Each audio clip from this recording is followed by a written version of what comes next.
భరతమాత కన్న బిడ్డలం మేం భరత జాతికే వారసులం. భరతమాత కన్న బిడ్డలం మేం భరత జాతికే వారసులం. ఘనపు చరిత కలిగిన దేశం జ్ఞానపుడమియే మా దేశం. ఘనపు చరిత కలిగిన దేశం జ్ఞానపుడమియే మా దేశం. సకల జాతి మత సంగమం సౌభ్రాతృత్వ సమజీవనం.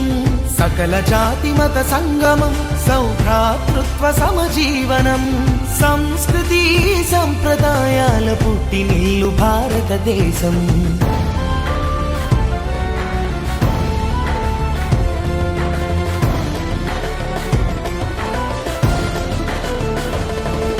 శిరమున మకుటము ఉత్తర హిమగిరి నగమే మా భారత మాతకు అధమున పదజల హైందవ సాగరమే. అలానే ఈ గ్రామీణ ప్రాంతంలో అసాధారణమైనటువంటి వైద్య శిఖామణిగా అందరి చేత మాన్యులు వారిని కూడా వేదిక మీదకి రావాల్సిందిగా సాధారణంగా ఆహ్వానిస్తున్నాం. ఈ కార్యక్రమంలో ఇదే వేదిక మీద ఈరోజు మనకి ఆంధ్రదేశంలోనే మన భారతదేశంలో ఉండటం, వారు ఉన్నటువంటి ఆ సమయంలో మనందరం కూడా ఉండటం, వారిని మనం చూడటం, వారు చెప్పేటటువంటి మాటలు వినటం అంటే ఆ రోజు స్వామి వివేకానంద మాటలు మనం వినలేకపోయాం, ఆయన్ని మనం చూడలేకపోయాం. ఈరోజు ప్రత్యక్షంగా వారిని చూస్తున్నాం. ప్రత్యక్ష స్వామి వివేకానంద స్వరూపులుగా కూడా వారిని మనం భావిస్తూ ఈరోజు మీ అందరికి కూడా ఈ యువకులు ఎలా దిశానిర్దేశం చేయాలి, యువకులు ఎలా మార్గనిర్దేశనం చేయాలి, మీ జీవితాలను ఎలా బాగు చేసుకోవాలన్నటువంటి విషయాల్ని మనకి క్షుణ్ణంగా వివరించడానికి పెద్దలు ఐఏఎస్ డాక్టర్ నాగభైరవ జయప్రకాష్ నారాయణ గారు ఇక్కడికి విచ్చేశారు. వారిని సాధారణంగా వేదిక మీదకి రావాల్సిందిగా మీరందరూ కరతాళ ధ్వనులతోటి వీరు మనకి ప్రకాశం జిల్లాలో 3 సంవత్సరాల పాటు 1986-89 మధ్య కాలంలో వారు కలెక్టర్గా మన జిల్లాలో పనిచేసినటువంటి కాలం ఒక స్వర్ణ యుగం. మన ప్రకాశం జిల్లా అంటేనే వెనుకబడిన ప్రాంతంగా అందరూ చెప్పుకుంటుంటారు. వారు ఉన్నటువంటిలో కానీ ఇటు మన ప్రాంతంలో కానీ అద్భుతమైనటువంటి ఫలితాలు సాధించినటువంటి కలెక్టర్గా వారికి సరస్వతి వాచస్పతి పివి శ్రీనివాసులు గారు సాధారణంగా ఒకసారి అందరూ కూడా ఆయన మన దగ్గర ఎన్నో సభలు నిర్వహించారు. మన గ్రామం కాకపోయినా దేవాలరావు గ్రామంలో ఒక భాగంగా అయినటువంటి పివి శ్రీనివాసులు గారు ఈ కార్యక్రమ నిర్వహణ భుజాల మీద తీసుకున్నారు. ఆయన కూడా స్వాగతం. ముఖ్యంగా అజ్ఞానం అన్నటువంటి చీకట్లు తొలగిపోవాలంటే వెలుగులు నిండాలి. అటువంటి ఆ అజ్ఞానం అన్నటువంటి చీకట్లు తొలగిపోయి వెలుగులు నింపేటటువంటి వేదిక ఇది. అటువంటి అద్భుతమైనటువంటి కార్యక్రమంలో జ్యోతి ప్రజ్వలన కార్యక్రమాన్ని చేస్తున్నారు. ముఖ్యంగా ఇక్కడ మనం చూస్తే ఈ జ్యోతిలో 5 రకాలైనటువంటి జ్యోతులు వెలిగిస్తున్నారు. పంచభూతాత్మకమైనటువంటి వేదికగా ఈ వేదికని భావిస్తూ చక్కగా జ్యోతి ప్రజ్వలన కార్యక్రమాన్ని నిర్వహిస్తూ ఉన్నారు. శ్రీ గురుభ్యో నమః. ఆరంభం కరిష్యామి సిద్ధిర్భవతు మే సదా. శారదాంబికా సరస్వతీ దేవి, శారదాంబికా సరస్వతీ దేవి, వీణావాణి పుస్తకపాణి శర్వాణి శ్రీవాణి. శారదాంబికా సరస్వతీ దేవి, వీణావాణి పుస్తకపాణి శర్వాణి శ్రీవాణి. శర్వాణి శ్రీవాణి. ఆశగా ఉన్నది పాడాలని మదిలో, ఆరాధించాను సంగీతం. ఆశగా ఉన్నది పాడాలని మదిలో, ఆరాధించాను సంగీతం. నీ కృప చూపిన ఇది సాధ్యము, నా సర్వము ఈ సంగీతమే నా సర్వము. శారదాంబికా సరస్వతీ దేవి, వీణావాణి పుస్తకపాణి శర్వాణి శ్రీవాణి శర్వాణి శ్రీవాణి నో జన్మల పుణ్యముగా వారించునంటారు సంగీతం. కరుణించు నా తల్లి సరస్వతి, కరుణించు నా తల్లి సరస్వతి. రంజని శ్రీ రంజని కళారంజని. సరిగ సా సా స సరిగ సా సా స సరిగ సరిగ సా ద సరిగరి గపద పాప ప గపద పాప ప గపద సద పగరి సా సాద పగ పగరి గరి సా సా సద పగపరి గరి సా. శారదాంబికా సరస్వతీ దేవి వీణావాణి పుస్తకపాణి శర్వాణి శ్రీవాణి శర్వాణి శ్రీవాణి శ్రీవాణి శర్వాణి పుస్తకపాణి. మహేతిహాసం మహేతిహాసం సమైక్య భారతం సమగ్ర భారతం నిరంతరం వినూతనం పురోగమించిన మహేతిహాసం మహేతిహాసం. వందనేయ జననీ ఓ భారతావని మహిమాన్విత తరణి సౌభాగ్య జీవని. వందనేయ జననీ ఓ భారతావని మహిమాన్విత తరణి సౌభాగ్య జీవని. మహిమాన్విత తరణి సౌభాగ్య జీవని. వేలవత్సరాల చరిత ఉన్న తల్లి నీవు బాదరాయణాది ఋషుల భారతివైనావు. వేలవత్సరాల చరిత ఉన్న తల్లి నీవు బాదరాయణాది ఋషుల భారతివైనావు. వేద జ్ఞాన వారధై సాధనాల సారథై వేద జ్ఞాన వారధై సాధనాల సారథై పరిశోధన ఫలములన్నీ జగతికిచ్చినావు. వందనీయ జననీ ఓ భారతావని మహిమాన్విత తరణి సౌభాగ్య జీవని. పరవనితను తల్లిగా భావించాలను పద్ధతి ప్రతి జీవిలో పరమాత్మను గాంచుటలో సద్గతి. పరవనితను తల్లిగా భావించాలను పద్ధతి ప్రతి జీవిలో పరమాత్మను గాంచుటలో సద్గతి. చూపించిన రీతి బోధించిన నీతి చూపించిన రీతి బోధించిన నీతి ఎన్ని యుగాలైన గాని మారదు ఈ సంస్కృతి. వందనీయ జననీ ఓ భారతావని మహిమాన్విత తరణి సౌభాగ్య జీవని. వందనీయ జననీ ఓ భారతావని మహిమాన్విత తరణి సౌభాగ్య జీవని. కొంతమంది విద్యార్థులకు ఈ మోటివేషన్ బుక్స్ని డిస్ట్రిబ్యూషన్ చేయాలని చెప్పి మన కిరణ్ జ్యోతి రీసెర్చ్ ఫౌండేషన్ నిర్ణయించింది. దాని పేర్లు చదవాల్సిందిగా రమ్మ కిరణ్ పమ్మ రా.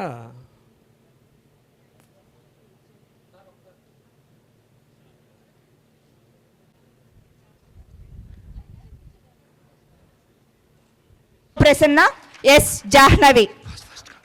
Okay. ZPHS Medarametla G Santosh, K సాత్విక. ఎక్కడున్న స్టేజ్ దగ్గరకు రావాలి ఫాస్ట్గా. జి సంతోష్, కె సాత్విక. జెడ్పిహెచ్ఎస్ దైవాలరావూరు పాలపర్తి కార్తిక్, కె మేఘన. పాలపర్తి కార్తిక్, కె మేఘన. శ్రీ చైతన్య లలిత్ ఆదిత్య అద్దంకి. ఏ కౌశిత మణికుమార్ రెడ్డి. ఏ కౌశిత మణికుమార్ రెడ్డి. Bellen bent Addanki.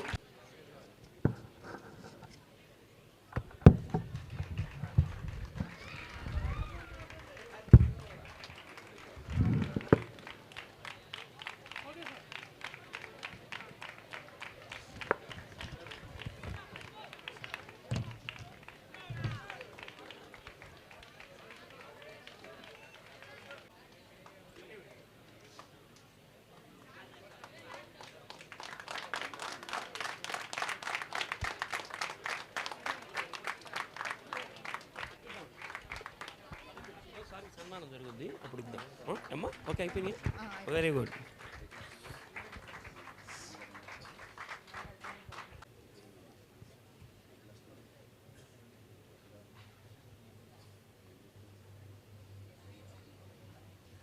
కిరణ్ జ్యోతి reaches foundation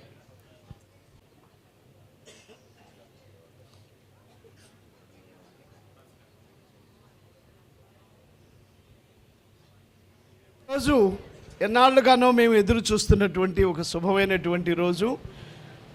doctor Nagabhairava Jayaprakash Narayana గారిని మా గ్రామంలో, మా భూమిలో, మా వీధుల్లో నడిపించాలని చెప్పి పిల్లలందరితో మాట్లాడించాలి అనేటువంటి ప్రగాఢమైనటువంటి నా కోరికని నెరవేర్చుకున్నటువంటి రోజు, అద్భుతమైన రోజు. ఒక్కసారి మీ అందరూ కూడా కరతాళ తొలులతోటి సార్కి మరొకసారి స్వాగతం పలకండి.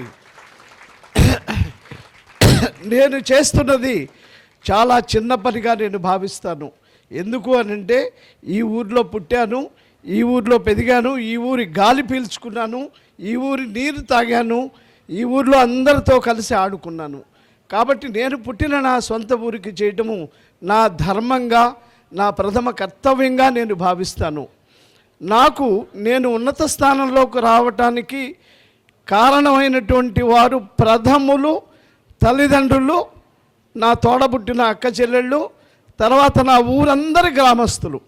ఈ ఊరిలో ఉన్నటువంటి ప్రతి కుటుంబంతోటి నాకు అనుబంధం ఉంది. ఒక్కొక్కరు ఒక్కొక్క రూపంలో నాకు అత్యున్నతమైనటువంటి ప్రోత్సాహాన్ని ఇచ్చినటువంటి గ్రామం ఇది.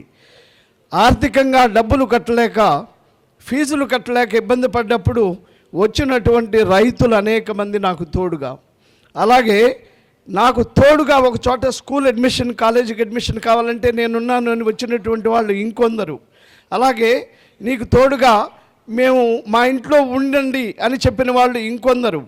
ఈ విధంగా నాకు చేయి అందించినటువంటి వారు దైవాలరావూరు గ్రామస్తులు.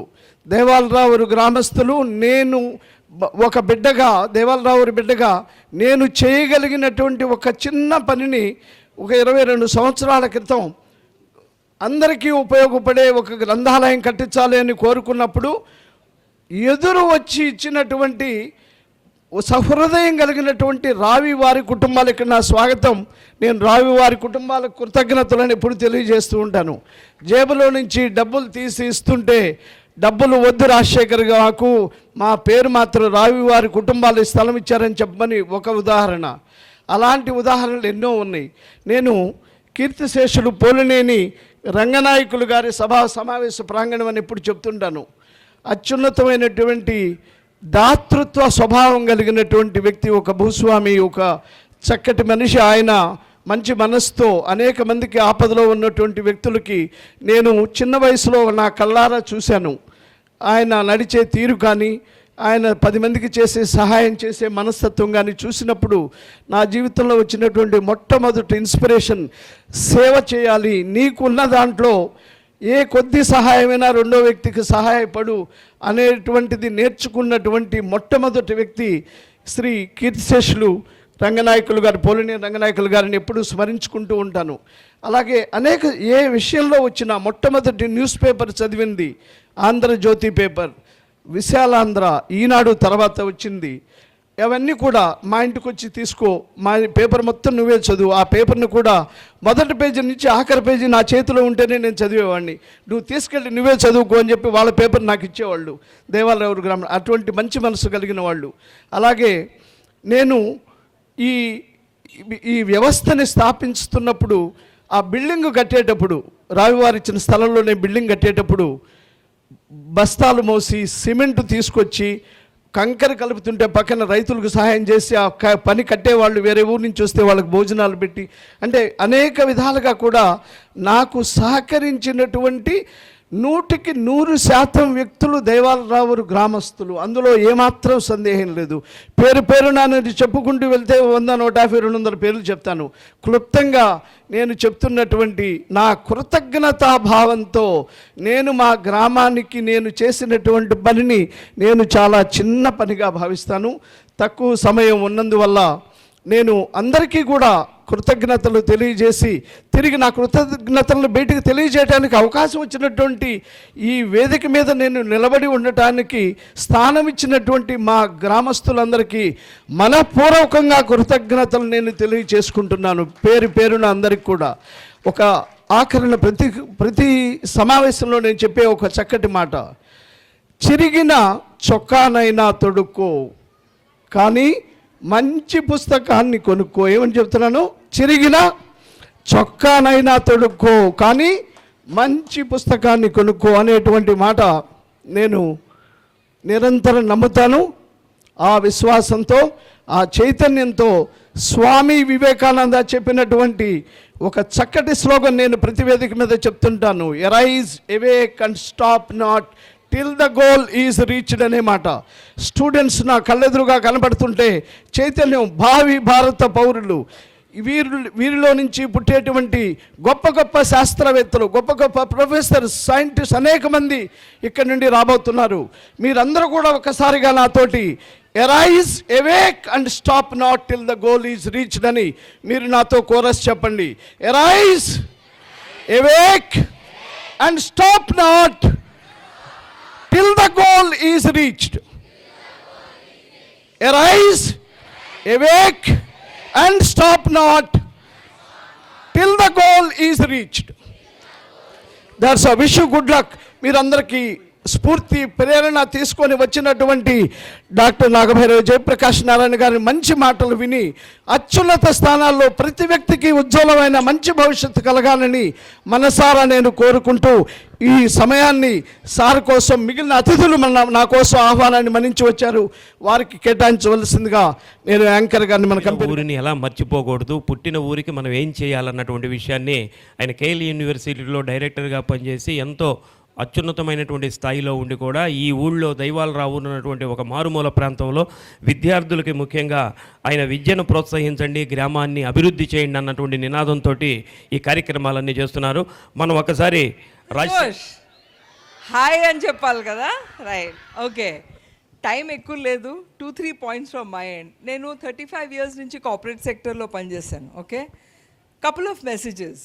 1, ఏ టైంలో ఏది చేయాలో అది కరెక్ట్గా చేయాలి. Okay, as a student you should be a very good student, right. పర్వాలేదు మార్క్స్ ఎలా వచ్చినా పర్వాలేదు అని అనుకోవడానికి లేదు, right, because you are suppose to do that. Number 2, నిన్న నేను army officers, navy officers, air force ఆఫీసర్స్ని అడ్రస్ చేశాను.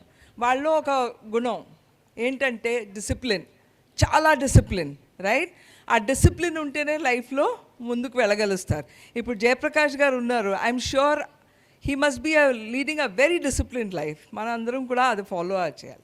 3, మీ జనరేషన్ చూస్తే నాకు కొంచెం జాలి కూడా వేస్తుంది. అందరూ మొబైల్లో ఉంటారు, ఎప్పుడు 24 గంటలు మొబైల్ చూస్తూ ఉంటారు. Reels reels reels reels reels reels చూసి వచ్చేది ఏమీ లేదు మనకి. Okay, so limit your time.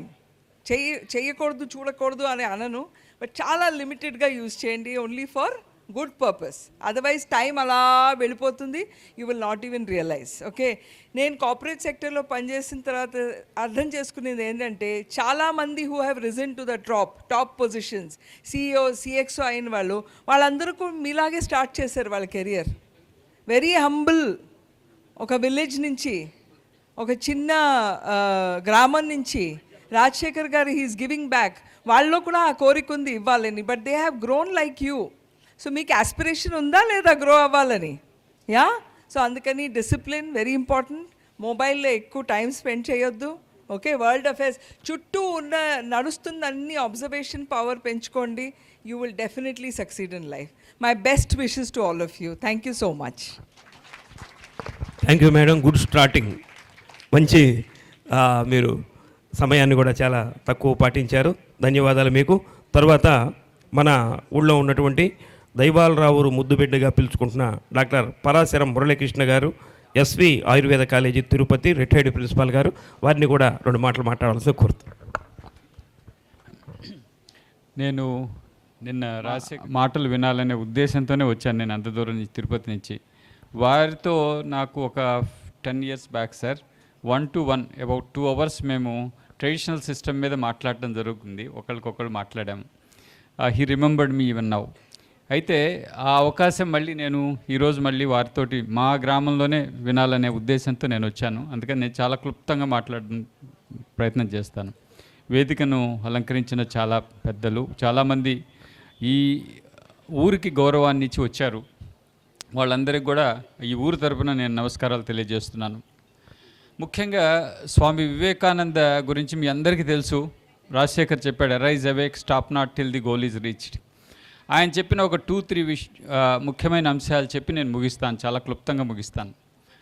Education అనేది ఈ రోజుల్లో ఎలా అయిందంటే ఒక మనీ ఎర్నింగ్ మెషిన్ లాగా తయారు చేస్తున్నాం మనుషుల్ని. అంటే వాడికి ఎంత ప్యాకేజ్ ఉంది, తర్వాత ఏ రకంగా ఏ సాఫ్ట్వేర్ ఇంజనీరా లేకపోతే ఇంకోటా అని ఆలోచిస్తున్నాం. కానీ బట్ వాళ్ళలో ఒక స్కిల్ ఉంది, ఆ స్కిల్ని ఎలా మనం బయటికి తీసుకురావాలి అనేది మనం ఆలోచించడం లేదు. చాలా మన ఎడ్యుకేషన్ సిస్టంలో ఎక్కడో డిఫెక్ట్ ఉందన్నమాట. అందుకనే స్వామి వివేకానంద చెప్తాడు, education is the perfection that is already in man. Education is the manifestation of perfection already in man. మనలో ఒక నైపుణ్యం ఉంది, ఆ నైపుణ్యాన్ని బయటికి బహిర్గతం చేయటమే విద్య యొక్క లక్ష్యం. ఆ విధంగా చాలా నేను ఒకసారి ఒక పేరెంట్స్ నాకు ఒక బాబుని తీసుకొని వచ్చాడు. వీడు ఒక 10th క్లాస్ సార్, ఎగ్జాము ఇంకా మార్చిలో ఎగ్జామ్ ఉంది, ఇప్పుడు జనవరి, వీడు ఏమన్నా టెలిస్కోప్ కావాలని అడుగుతున్నాడు. ఎందుకురా టెలిస్కోప్ అని అడిగితే, ఇక్కడ ఒక తోకచుక్క వస్తుంది సార్, కామెట్, అది 120 years తర్వాత వస్తుంది, నేను చూడాలనుకుంటున్నాను. వాడిని కూర్చోబెట్టి మాట్లాడాను. వాడికి ఆస్ట్రోఫిజిక్స్ అంటే చాలా ఇష్టం, ఆస్ట్రానమీ అంటే ఇష్టం. కానీ పేరెంట్స్ ఏమంటారు, వీడు 10th క్లాస్లో మార్క్స్ రాకపోతే ఇంటర్మీడియట్ రాదు సార్. అలానే కొంతమంది కార్టూనిస్ట్ ఒక బాబు వచ్చాడు, తీసుకొచ్చి రఫ్గా ఎట్టంటే ఏది ఒక ఊరికి జస్ట్ చిన్న స్ట్రోక్ ఇచ్చినా కానీ వాడు ఒక మంచి కార్టూన్గా డెవలప్ అవుతున్నది. వాళ్ళ పేరెంట్స్, వీడేం సార్ ఎప్పుడు పిచ్చి గీతలో గీస్తుంటాడు, చదువుకోడు, బుక్స్ చదవడు, మార్క్స్ రావు సరిగాని. కానీ వాడి పందాలో వాడిని డెవలప్ చేయమని చెప్పి వాడు తర్వాత ఇప్పుడు మంచి cartoonist, is earning more than common. ఎవరైతే ఉన్నారో వాళ్ళకంటే కూడా బాగా ఎర్న్ చేసేటట్టు ఉన్నాడనమాట ఇప్పుడు. అంటే వాళ్ళలో ఉన్న స్కిల్, నైపుణ్యాన్ని గుర్తించి దాన్ని మనం వెలికి తీయగలిగితే that is what actually the real education is. అంతేకాకుండా we want that education in which character is formed. సౌశీల్యంతో కూడిన ఎడ్యుకేషన్ అనమాట. సౌశీల్యం అని అంటే కంగ్లోమరేషన్ ఆఫ్ గుడ్ క్వాలిటీస్. మనం జయప్రకాష్ నారాయణ గారిని ఎందుకు ఇప్పటికి గౌరవిస్తున్నామనంటే ఆయన క్యారెక్టర్ఫుల్ పర్సన్. ఆయన క్యారెక్టరే ఆయనకి దేదీప్యమానంగా ఎలిగేటెడ్ చేస్తుంది. దానివల్లనే మనం ఆయన్ని ఇంతవరకు రెస్పెక్ట్ చేస్తూ ఉన్నామనంటే, ఒక పొలిటీషియన్గా రెస్పెక్ట్ చేసే రోజులు ఎప్పుడో పోయినాయి, కానీ ఇప్పటికీ మనం రెస్పెక్ట్ చేస్తున్నామంటే దట్ ఈస్ ది క్యారెక్టర్. అందుకని ఆ సౌశీల్యాన్ని కూడా మీరు ఎప్పుడు ఏమాత్రం పోగొట్టుకోకూడదు. పేరెంట్స్కి give the due respect and give back to your village. మీ సొసైటీకి, మీ విలేజ్కి, మీ ఫ్యామిలీస్కి, మీ పేరెంట్స్కి అంతా కూడా మీరు కూడా ఇవ్వండి. ఈ క్లుప్తంగా నేను వినాలని వచ్చాను కాబట్టి ఏదో మాట్లాడమన్నారని 2-3 మాటలు మాట్లాడాను. I wish you all the best students, I wish you all the best. ఎందుకంటే my hero is doctor Jayaprakash Narayana గారు. నేను ప్రైవేట్ ప్రాక్టీస్ రావినతలో కొత్తగా పెట్టినప్పుడు జయప్రకాష్ నారాయణ కలెక్టర్గా పనిచేసినప్పుడు నేను ఒకసారి 2 సార్లు కలవాలనుకున్నాను క్యాజువల్గా, నాకు వీలు కాలేదు. ఈరోజు రాజశేఖర్ ద్వారా నేను వారి పర్సనల్గా పరిచయం చేసుకుని నా డీటెయిల్స్ తెలుసుకున్నారు. I'm very very happy in my life. నేను క్లుప్తంగా నా జీవిత చరిత్ర చెప్పి, ఎందుకంటే నన్ను ప్రభావితం చేసిన వాళ్ళు చాలామంది ఉన్నారు. నాది తెనాలి దగ్గర తుర్మెల గ్రామం, కింగ్ జార్జ్ టైంలో హై స్కూల్లో చదువుకున్నాను నేను. We're proud to say that it is 150 years high school. అక్కడి నుంచి ఎస్ఎల్సి అయిపోయిన తర్వాత 62లో మా తాతగారు వల్లభనేని రాఘవయ్య గారు పీస్ అయిపోయిన 63 VSR కాలేజీ పీస్ అయిపోయిన తర్వాత గుంటూరు మెడికల్ కాలేజ్ సీటు రాలేదండి. 64.5, ఇప్పుడు గుంటూరు వచ్చి నాకు 63 వచ్చినాయి. ఏడుస్తుంటే ఇంటి దగ్గర మా తాతగారు మహానుభావుడు, ఆయన ఎవరు ఈరోజు మర్చిపోయి ఉంటారు, ఆచార్య రంగా గారి దగ్గరికి తీసుకెళ్ళారు. ఆచార్య రంగా గారు, ఏంటి రాఘవయ్య గారు మీరు వచ్చారని చెప్పంటే, ఇట్లా మా అబ్బాయికి చదవాలని చెప్పి అంటున్నాడు, సీటు రాలేదు మెడికల్ కాలేజీలో గుంటూరులో, ఏడుస్తున్నాడని చెప్పని నేను తీసి కాళ్ళ మీద పడ్డాను. రంగా గారు భుజం మీద చెయ్యేసి, ఈ రోజుకి నా బాగా గుర్తు రంగా గారు, భారతీదేవి రంగా గారు. అప్పుడు ఎమ్మటే ముళ్ళపూడి హరిశ్చంద్రప్రసాద్ గారి ఫోన్ కాల్ పెట్టారు. పెట్టిన తర్వాత అప్పుడు ఆయన చెప్పిన మాటలు, ఒక పేద విద్యార్థి వచ్చాడు, ఆ అబ్బాయికి సీట్ వస్తుంది, మరి ఎలా కాలేజీ ఫీజుల సంగతి అని చెప్పంటే ఆయన అన్నాడు, బాబాయ్ చేర్చు, తర్వాత చూసుకుందాం. 5,5,500 ఆ రోజు ఫీజు, కాలేజీ ఫీజు డొనేషన్. సరే, అది మా పట్ల కట్టలేని పరిస్థితి మా నాన్నగారు. సరే, మా తాతగారు వస్తూ మళ్ళీ పొన్నూరు దగ్గర మునిపల్లి పొన్నూరు దగ్గర గ్రామం వాడు నిడిపురోలు, అక్కడి నుంచి మోపరు వచ్చాం. మోపరు దగ్గర ధనదర డైనమిక్ పర్సన్ కల్లూరి చంద్రమౌళి గారు, అప్పుడు దేవాదాయ ధర్మశాఖ మంత్రి గారు. వెళ్తే ఏంటి రాఘవయ్య గారు ఇట్లా వచ్చారేంటి అని చెప్పి అడిగారు నన్ను. అడిగితే ఆ అబ్బాయి ఫీజు కట్టలేకపోతున్నాడు, రంగా గారు సీట్ చెప్పారా, మాట్లాడారా అని ఎంతో గౌరవభావంతో, ఆయన సొంత పార్టీని కాంగ్రెస్ పార్టీ ఆ రోజుల్లో. రాజాజీ గారి శిష్యుడు, వాళ్ళిద్దరు కొలీగ్స్, రంగా గారును రాజాజీ గారు. అప్పుడు డబ్బులు ఎంత కావాలని చెప్పని కల్లూరి చంద్రమౌళి గారు తీసుకొచ్చి 10,000 ఇచ్చారు. 10,000 ఇచ్చి ఎప్పుడు ఇవ్వమంటారు ఏంటని చెప్పితే, అబ్బాయి దగ్గర వడ్డీ వద్దు, నువ్వు ఎప్పుడో నీ ఇష్టం వచ్చినప్పుడు తీసుకొచ్చి ఆ అబ్బాయి అయిన తర్వాత, వాళ్ళిద్దరు మహానుభావుల ద్వారా నేను ఈరోజు డాక్టర్ని అయ్యాను.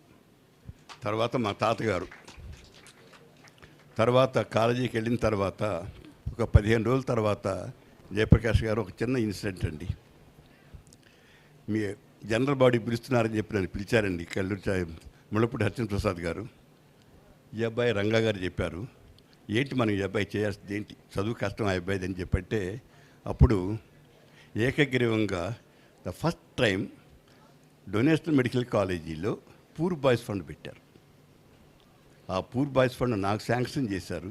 Yearly 2 years, yearly 2,000 for 3 years, 3 సంవత్సరాలు. ఆ రకంగా నాకు రంగా గారు, ముళ్ళపూడి గారు నాకు అన్నం పెట్టారు ఈరోజు, వారిని నేను మర్చిపోలేను. ఆ తర్వాత మెడికల్ కాలేజీలో చదివాను, అయిపోయింది. తర్వాత చెరుపల్లి వచ్చాను పాపరా గారి దగ్గరికి. పాపరా గారి దగ్గర ఆయన నన్ను 1 సంవత్సరం పాటు 70-71 మెడికల్గా అక్కడ హాస్పిటల్ అంతా కంప్లీట్గా ఆల్రౌండర్గా చేసి, ఆ ఊరు రావినత నుంచి ఒక పేషెంట్ వస్తే, నేను ఏమైనా ఊరు వెళ్తావని అడిగారు. ఎక్కడికైనా వెళ్తానండి, నాకు ముందు తినటానికి కావాలి, ఉండటానికి కావాలి, నా ఆర్థిక పరిస్థితి బాగాలేదు అని చెబితే అప్పుడు రావినతలు పంపించారు పాపారావు గారు. అక్కడికి వచ్చిన తర్వాత రావినతుల గ్రామస్తులు, చుట్టుపక్కల గ్రామస్తులు మొట్టమొదటి వాళ్ళ బిడ్డ అన్నారు. ఆ తర్వాత వారి కుటుంబ సభ్యుడు అన్నారు. ఈ గ్రామస్తులంతా మంచి వైద్యుడు అన్నారు. ఈరోజు దేవుడని చెప్పని ఆ రామృతుల గ్రామం చేత అందరి చేత అనిపించుకుని, డబ్బులు జయంగా పెట్టుకోకుండా నేను నా వైద్య వృత్తి ఇంకా కొనసాగిస్తూనే ఉన్నాను. ఈరోజు మానుకుంటారంటే రానుతులకి ప్రజలు కానీ ఎవరైనా సరే, మీరు మానుకుంటే మా గ్రామం పోసిపోద్దండి అని చెప్పిన స్థితికి తీసుకొచ్చాను రానుతుల్ని. ఎప్పుడు నేను డబ్బులు కాసుపడలేదు, చేతంతరం చేసుకుంటూ వెళ్ళిపోతున్నాను. ఇది నా చరిత్ర జయప్రకాష్ నాన్నగారు. సరే, ఇప్పుడు నేను పిల్లలకి ఒక 2 చిన్న విషయాలు చెప్తాను. అది రాజశేఖర్ గారు చెప్పమన్నారు కాబట్టి, జనరల్గా సిఐడి అంటే క్రైమ్ ఇన్వెస్టిగేషన్ డిపార్ట్మెంట్. నా ఉద్దేశంలో సి అంటే క్యారెక్టర్, ఐ అంటే ఇండస్ట్రీ, డి అంటే డిసిప్లిన్. ఆ 3 కనుక అబ్జర్వ్ చేసుకుంటూ వస్తే డెఫినెట్గా ప్రతి పిల్లవాడు షైన్ అవుతారు. అదే పిల్లలతో, అదే క్రమశిక్షణతో నా పిల్లల్ని పెంచుకుంటూ వచ్చాను. ఇది మై సన్ ఇది in the top most position. Of course వాళ్ళ పిల్లలు కూడా డాక్టర్లు అయ్యారు ఇద్దరు.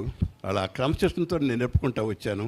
ఆ క్రమశిక్షణతో మీరంతా ఆ సిఐడి అనే మాట గుర్తుపెట్టిన, క్యారెక్టర్, ఇండస్ట్రీ, డిసిప్లైన్, ఆ 3 మాటలు గుర్తుపెట్టుకుని మీరు భవిష్యత్తులో మంచి ఉన్నతికి కావాలని కోరుకోవాలని చెప్పని చుట్టుపక్కల గ్రామాలకు అందరికీ మంచి పేరు తీసుకురావాలని చెప్పని సవినీయంగా కోరుకుంటున్నాను.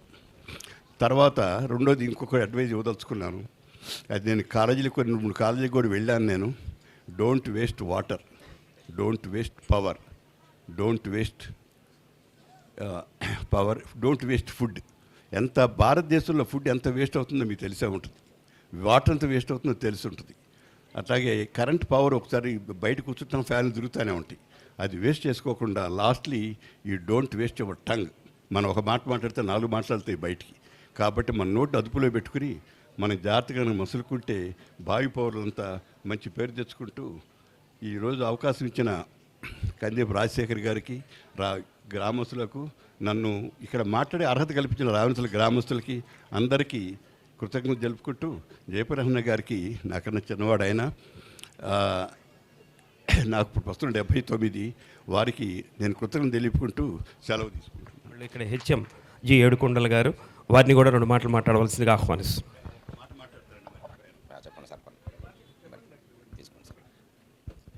ఇక్కడ I'm proud to say doctor Murali is my patient. నా హాస్పిటల్లో టైఫాయిడ్ ఫీవర్తో నేను వచ్చిన కొత్తలో ప్రాక్టీస్కి వచ్చి దగ్గర టైఫాయిడ్ నైన్ తీసుకెళ్ళాడు. ఆ కృతజ్ఞ భావంతో నేను ఎప్పుడు పంపించిన కేసును పంపించిన హృదయనారాయణ గారి అభిమానంతో నన్ను అభిమానం చూస్తూ నా పేషెంట్కి న్యాయం చేసి పంపించాడు. Thank you very much.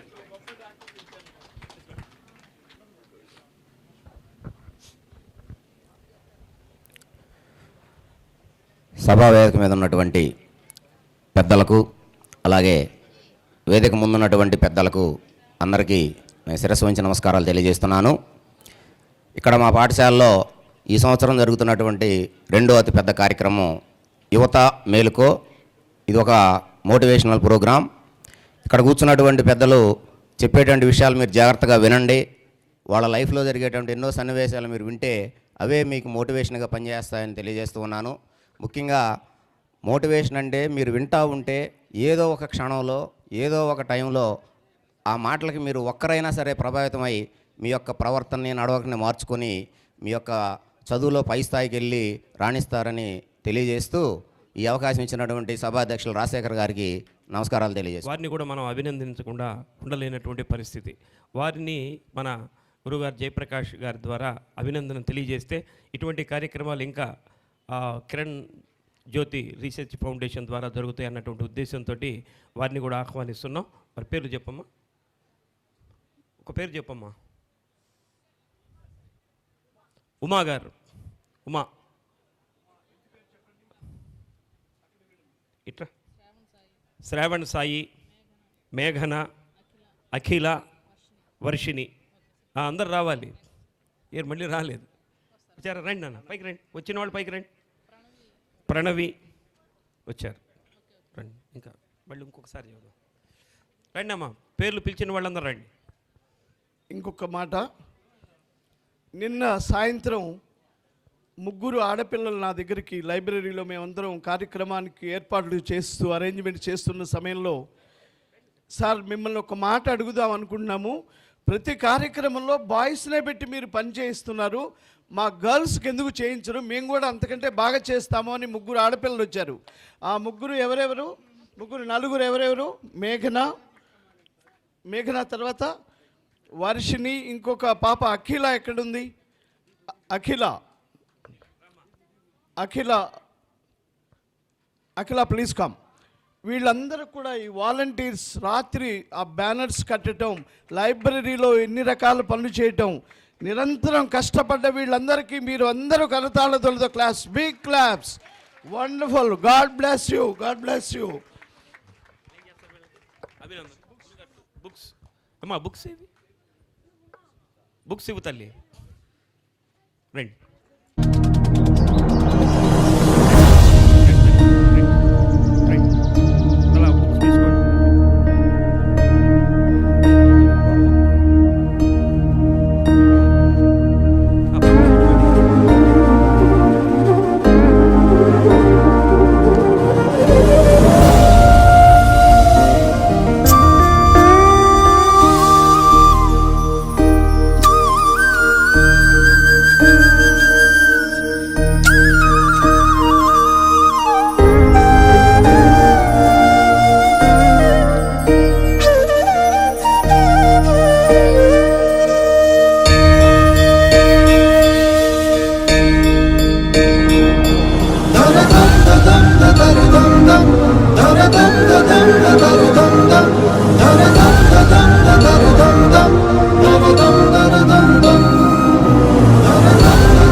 కాస్త కష్టానికి తలంచేస్తే ఎలా? సృష్టిలో చలనం ఉన్నది, ఏది ఆగిపోకూడదు. పారే గాలి, వీచే గాలి, పారే నది, ఊగే చెట్టు, ఉదయించే సూర్యుడు అనుకున్నది సాధించాలని నీలో కసికసిగా ప్రవహిస్తుందే, ఆ నెత్తురుతో సహా ఏది ఆగిపోవడానికి వీల్లేదు. లే, బయలుదేరు. నిన్ను కదలనివ్వకుండా చేసిన ఆ మానసిక బాధల సంకెళ్లను తెంచేసుకో. పడ్డ చోట నుంచే పరుగు మొదలుపెట్టు. నువ్వు పడుకునే పరుపు నిన్ను చేదరించుకోకముందే బద్ధకాన్ని వదిలేయి. నీ అద్దం నిన్ను ప్రశ్నించకముందే సమాధానం వెతుక్కో. నీ నీడ నిన్ను వదిలేయకముందే వెలుగులోకి వచ్చేయి. మళ్ళీ చెబుతున్నా, కన్నీళ్లు కారిస్తే కాదు, చెమట చొక్క చిందిస్తేనే చరిత్రని రాయగలవు తెలుసుకో. చదివితే ఇవి పదాలు మాత్రమే, ఆచరిస్తే అస్త్రాలు. ఆ అస్త్రాలని ఇప్పుడు మనకి సంధించడానికి మన గురువుగారు డాక్టర్ నాగభైరవ జయప్రకాష్ నారాయణ గారు మన ముందుకు ఇచ్చేస్తున్నారు. గట్టిగా మనందరం కరతాళ ధ్వనులతోటి వారికి స్వాగతం, సుస్వాగతం సార్.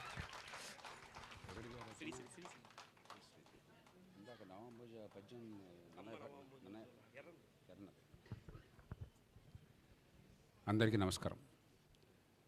శ్రీనివాస్ గారు, రాజశేఖర్ గారు చాలా స్ఫూర్తినిస్తానన్నారు. అద్భుతమైన మాటలు, ఆణిముత్యాలు లాంటి మాటలు శ్రీనివాస్ గారి నోటి నుంచి. కానీ లేకపోతే ఎక్కడో హాయిగా బతకొచ్చి ఊళ్ళో వచ్చి ఇక్కడ ఏం చేయాల్సిన అవసరం లేదు. 2 దశాబ్దాలకు పైగా జన్మభూమికి ఏమన్నా చేయాలి, మాకు అందిన అవకాశాలు తర్వాత తనకు రావాలని చెప్పి నిరంతరం కృషి చేస్తున్నటువంటి రాజశేఖర్ గారు కానీ, డాక్టర్ హృదయనాథ్ గారు ఆయన హృదయానంత విప్పించారు మనకి. ఆయన చేసిన పని, చేస్తున్న పని చేయాలంటే ఇప్పుడు 30 మంది డాక్టర్లు కావాలి. కాలుకు ఒక డాక్టరు, చేతికి ఒక డాక్టరు ఉన్న కాలంలో అన్ని రకాలైనటువంటి వైద్య చికిత్సల్లో నైపుణ్యాన్ని పొంది అందరికీ అందుబాటులో తీసుకొచ్చి గ్రామాన్ని వదలకుండా రావినూతల్లో ఉండి చుట్టుపక్కల ప్రాంతాలకు సేవ చేయడం అన్నది ఒక జీవితకాలంలో ఈ రోజుల్లో ప్రపంచంలోనే చాలా అరుదైన విషయం. వారిని కానీ డాక్టర్ మురళీకృష్ణ గారు కానీ గతంలో కలిసినప్పుడు ఈ దేశంలో సాంప్రదాయ వైద్యం లేకపోతే ఇండిజినస్ మెడికల్ సిస్టమ్స్, ఆధునిక వైద్యం ఉంటుందని రెంటిని మిళితం చేయనట్లు అన్నది ఆయనకు అర్థమైనట్టుగా ఈ దేశంలో చాలా కొద్ది మందికి తెలుసు. ఉమ్మగారు కానీ కార్పొరేట్ రంగంలో అద్భుతమైన సేవలు రాజశేఖర్ గారు చెప్తున్నారు. ఎక్కడ అసత్యానికి, మొహమాటాలకు తావు లేకుండా నిజాన్ని నిష్కర్షగా చెప్పే వ్యక్తి, కార్పొరేట్ రంగంలో మంచి పేరున్న వ్యక్తి అని చెప్పాను. ఉమ్మగారు, మీ సర్పంచి సీత గారు, అలాగే రామాంజనేయులు గారు మ్యూనిక్లో పనిచేస్తూ ఇక్కడికి వచ్చి నేను అడిగాను అని, అక్కడ ఎట్లా ఉంది, ఇక్కడ ఎట్లా ఉందని. నిజంగా అదో లోకం, ఇదో లోకం, కల్చర్ షాక్ ఉంటుంది. ఇదేదో మనకు చెందింది కాదు, హాయిగా గౌరవప్రదంగా బతుకుతున్నాం ప్రపంచంలో అత్యాధునికమైన నగరంలో, అత్యాధునిక దేశంలో అనుకోకుండా మన ఊరు దీన్ని కూడా పెంచగలమన్న తృప్తితో చేస్తున్నటువంటి రామాంజనేయులు గారు కావచ్చు, మరెందరో పెద్దలు కావచ్చు, చిన్నారులు కావచ్చు. ఆ చిన్న వయసులో మా అందరికీ వాలంటీరిజం అంటే తెలియదు. మీ పాఠశాల ప్రధానోపాధ్యాయులు ఏడుకొండల గారు కావచ్చు, మీ అందరిని చూసి స్ఫూర్తి పొందడం కోసం వచ్చాను. కాబట్టి నేను ఇప్పుడు అయ్యా ఛాన్స్ దొరికింది కదా, నేను చావు కొట్టేస్తాడేమో, ఛాన్స్ ఉపన్యాసం అనుకోబోకండి, నేను ఉపన్యాసం తలుచుకోలేదు.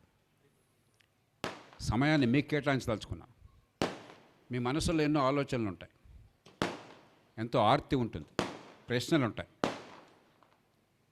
నాకు జీవితంలో ఒక విషయం బాగా అర్థమైంది ఏంటంటే, ఉపన్యాసాలు ఇవ్వడం వల్ల ఏం ప్రయోజనం లేదు, ఆలోచింప చేయడం వల్ల చాలా ప్రయోజనం ఉన్నది. మనిషి మస్తిష్కంలో ఆలోచన నాటగలిగితే, ఆలోచనకు ఒక మార్గాన్ని ఇవ్వగలిగితే ఎన్నో జీవితాలు బాగుపడతాయి, సమాజానికి మేలు జరుగుతుంది. ఒక్క మాట మాత్రం చెప్పి మీకు సమయాన్ని ఇస్తాను.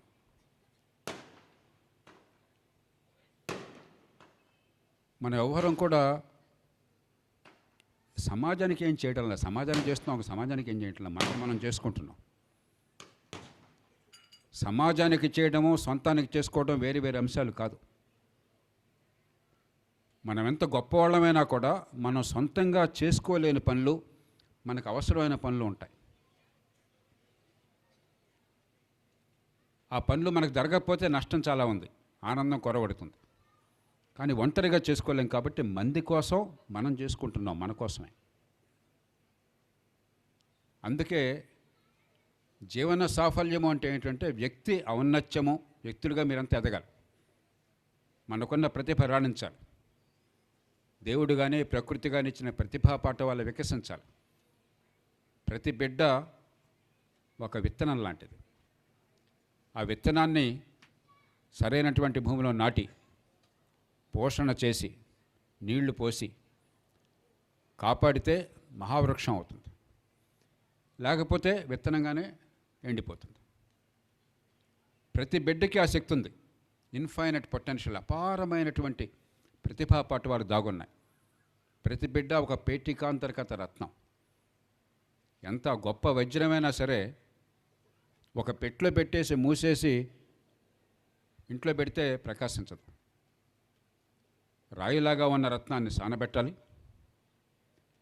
దాన్ని సూర్యకాంతిలో పెట్టాలి, దేదీప్యమానంగా ప్రకాశిస్తుంది.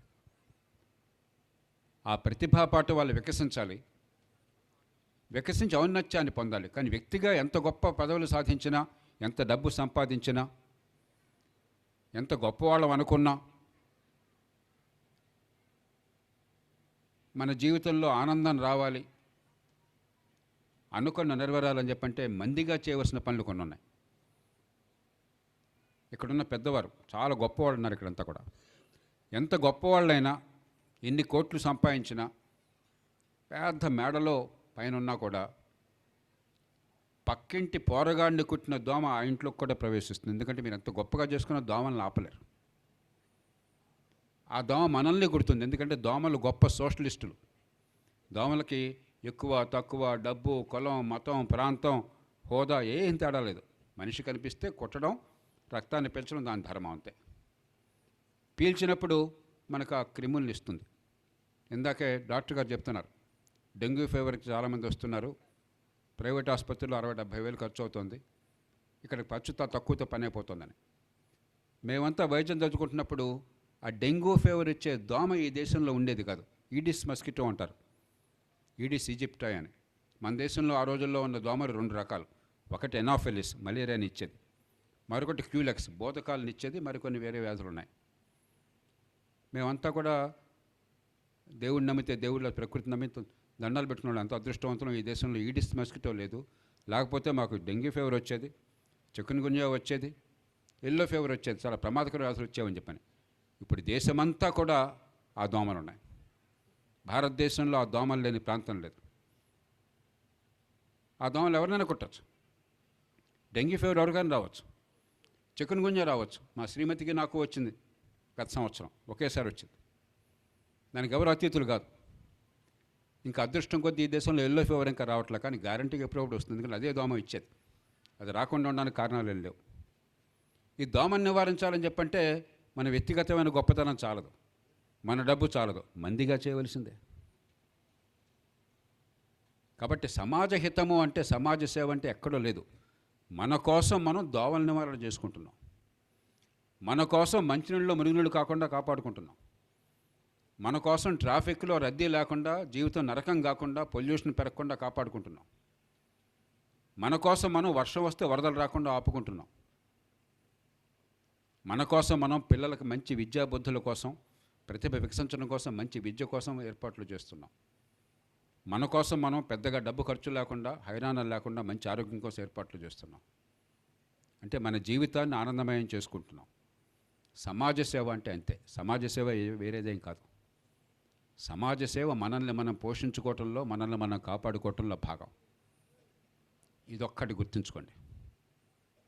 దీన్ని కాస్త ఆలోచించండి, అర్థం చేసుకోండి. అద్భుతమైన కాలంలో ఈవేళ కుర్రాళ్ళు ఉన్నారు, ఇలాంటి ఆడపిల్లలు ఉన్నారు. మా చిన్ననాడు ఈవేళ మీరు పొందుతున్నవి మీ ఊహించినట్టు కూడా సాధ్యం కాదు. డాక్టర్ గారిని అడగండి, టెలిఫోన్ ఎప్పుడు చూశారు మీరు జీవితంలో?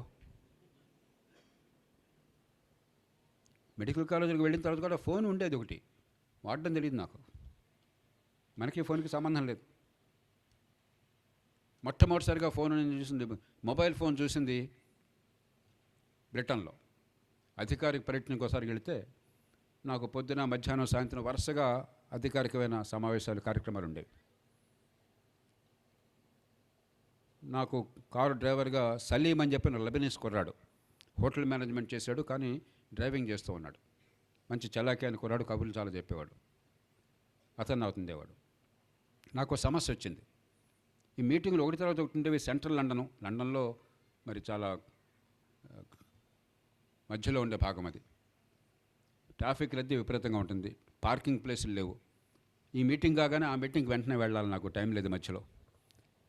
మరి ఎలా కారు ఎత్తుక్కుంటాను అంటే, ఏం పర్లేదు సార్, నా దగ్గర మొబైల్ ఫోన్ ఉంది, మీ మీటింగ్ కావగానే మీరు వెంటనే ల్యాండ్ లైన్ నుంచి ఒక ఫోన్ చేయండి మాకు, ఈ ఫోన్కి ఎక్కడో చోట దగ్గరలో పెట్టి 2 నిమిషాలు వస్తానన్నాడు. నాకు ఒక పక్కన అద్భుతం, ఆశ్చర్యం. అరే ఎంతటి ప్రగతి, ఎంతటి అవకాశం, ఎంతటి సుఖం, సౌలభ్యం. మరో పక్కన బోర్డంత అసూయ. అరే నా దేశంలో ఈ ఫోన్లు ఎప్పుడు వస్తాయి, సామాన్యులు కూడా అందుబాటులో వస్తాయని. కానీ 10 ఏళ్లలో వచ్చేసినాయి. టెలిఫోను అంటే గగనం అనుకున్నటువంటి దేశం ఇది. ఇవాళ మీరందరూ పుట్టుకతోనే ఫోన్లతో పుట్టారు, ఇంటర్నెట్తో పుట్టారు. ఊహించడానికి కూడా సాధ్యం కానివి. 30 ఏళ్ల క్రితం కరెంట్ ఉండేది కాదు. ఇలాంటి సమావేశం జరిగితే ఇప్పటికి 10 సార్లు కరెంట్ పోయి ఉంటుంది. మీకు గుర్తుందో, మర్చిపోయి ఉంటాం మనంతా. ఓ జనరేటర్ లేకపోతే ఈ సమావేశం అసాధ్యం. చిన్న విషయం, కరెంట్ అంతే ఆఫ్టర్ ఆల్. టీవీ లేదు. ఓ 40 ఏళ్ల క్రితం టీవీ లేదు. ఏషియాడ్ ఫైనల్స్ జరిగింది 1984లో అనుకుంటాను, 82లో. Asiad finals India Pakistan cricket hockey ఆడుతున్నాయి. మేమంతా విశాఖపట్నం జిల్లాలో పనిచేస్తున్నాం. బాబ్జీ ఉన్నాడు ఎక్కడెక్కడో. మేము ఆఫీసులో అందరం వైజాగ్లో ఉన్నవాడు, నర్సీపట్నంలో ఉన్నాను, మిగతా వాళ్ళందరూ మా ఇంటికి వచ్చి వాళ్ళు భోంచేసి మేమందరం కారుల్లో కాకినాడ వెళ్ళాం. ఎందుకని కాకినాడలో టీవీ ఉంది. ఎందుకని కాకినాడ ఎంపీ గారు టీవీలను చూసే మంత్రి, సంజీవరావు గారు అని చెప్పని, ఆయన ఎలక్ట్రానిక్స్ మంత్రి. కాబట్టి టీవీలు ఆయన చేతుల్లో ఉన్నాయి. కాబట్టి ఆయన ఊళ్ళో టీవీ పెట్టుకున్నాడు ఆయన. కాబట్టి ఆ ఆట చూడడం కోసం మేము విశాఖపట్నం నుంచి, నర్సీపట్నం నుంచి కాకినాడ దాకా ప్రయాణం చేసి చూసాం. వెళ్ళేసరికి ఆ మ్యాచ్ ఇండియా 7-0తో ఓడిపోయింది. అది వేరే విషయం. అలాంటిది ఈవేళ ప్రపంచంలో ఏ దేశానికి తీసిపోకుండా, ఏ తరానికి తీసిపోకుండా, ఎక్కడ ఎవరికి ఏది అందుబాటులో వస్తున్నా మనకు అందుబాటులో క్షణాల్లో వస్తుంది. ఆ రోజుల్లో జ్ఞానం పొందాలంటే తలప్రాణం తొక్కొచ్చేది. ఏమైనా నేర్చుకోవాలని చెప్పంటే పుస్తకం, ఏ పుస్తకం చదవాలి, ఎక్కడ చదవాలి. నేను లోక్సత్తా ప్రారంభించిన తర్వాత కూడా గత 29-30 ఏళ్ళలో కూడా విపరీతంగా రాస్తూ ఉంటాను. నేను వారానికి 3-4 కాలమ్స్ పడుతుండే పత్రికల్లో. నాకు ఒక పట్టుదల, ఏది రాసినా కూడా, ఏది చెప్పినా కూడా పొరపాటు దొరలకూడదు. మరి అంత తేలిక కాదు అది. నిరంతర అధ్యయనం కావాలి, పరిశోధన కావాలి. నేను రోజు నెలకు 30 రోజులు ప్రయాణాల్లో ఉండేవాడిని. ఊపిరి తిరగకుండా పనులు ఉండేవి. తలప్రాణం తక్కువ వచ్చేది. ఎక్కడ అధ్యయనం చేయాలి ఈ రకంగా. ఇప్పుడు ఇక్కడ కూర్చుని ఇందాకే ఎన్జి రంగా గారి పేరు చెప్పగానే నాకు రంగా గారు ఏ సంవత్సరం పుట్టారో మర్చిపోయినాను. చూద్దామంటే ఒక క్షణంలో తెలిసిపోయింది నాకు. అద్భుతమైన కాలంలో మనం ఉన్నాం. ఈ అవకాశాలను ఉపయోగించుకోండి. మానవ చరిత్రలో ఎప్పుడూ లేనంత అద్భుతమైన కాలం మన మీ ముందున్నది. ఈ తరంలో పెరుగుతున్న ఈ పిల్లలు గొప్ప అదృష్టవంతులు, ప్రపంచంలో ఎక్కడున్నా సరే. దాన్ని ఉపయోగించుకోండి. కొద్దిగా దీర్ఘకాల దృక్పథం, కొంచెం సొంత ప్రయోజనము, 10 మంది ప్రయోజనం వేరేది కాదు, మందే అన్న దృక్పథము. దీర్ఘకాల దృక్పథం అంటే ఆ కారణంగానే రంగా గారిని గురించి నేను ఒకసారి చేసింది. రంగా గారిని ఒకసారి కలిశాను నేను. వారిని గురించి చెప్పారు వారు. 89 ఏళ్ల వయసులో ఆయన ఉండగా, 88 ఏళ్ళు బహుశా ఉండుంటాయి. ఈ జిల్లా కలెక్టర్గా ఉండగా ఆయన అప్పుడు ఎంపీగా ఉన్నారు, గుంటూరు పార్లమెంట్ సభ్యులుగా ఉన్నారు. అప్పుడు ఆయన ఒంగోలు వచ్చారు. నేను మర్యాద కోసం ఆయన కలిశాను. అప్పటిదాకా ఆయన గురించి వింటమే కానీ వ్యక్తిగతంగా పరిచయం లేదు. నాకు ఎంత అబ్బురం అనిపించిందో, 88 ఏళ్ల వయసులో ఆయన చెట్లు నాటడం గురించి ఆలోచిస్తున్నాడు. ఆయన వచ్చే తరం గురించి ఆలోచిస్తున్నాడు. ఆయన మాటల్లో అక్కడ నిరాశ కానీ, అంత అయిపోయిందనే భావన కానీ లేదు. ఇంకేం చేద్దాం, ఇంకెలా చేద్దాం. దీర్ఘకాల దృక్పథం. వాళ్ళందరూ వేసిన పునాదుల వల్లే మనం ఇట్లా ఉన్నాం. మళ్ళీ మనకి వచ్చే తరం కోసం పునాదులు వేసే బాధ్యత ఉన్నది. ఒక మనిషి గొప్పగా చేయవలసినది పెద్దవాళ్ళ కోసం. మన జీవితంలో మనం సాధించగలిగిన అతి గొప్ప కార్యం, ఘనకార్యం ఏమన్నా అంటే టు బి గుడ్ ఎన్సిస్టర్స్. మన పిల్లలకి, వాళ్ళ పిల్లలకి, అందరి పిల్లలకి మంచి పూర్వీకులుగా మనం ఉంటామా, మూర్ఖులైన వాళ్ళుగా మిగులుతామా అన్నది. To be good ancestors. దీర్ఘకాల దృక్పథం. ఇంతకు మించి నేను మాట్లాడదలుచుకోలేదు. మాటలకు అంతం ఉండదు.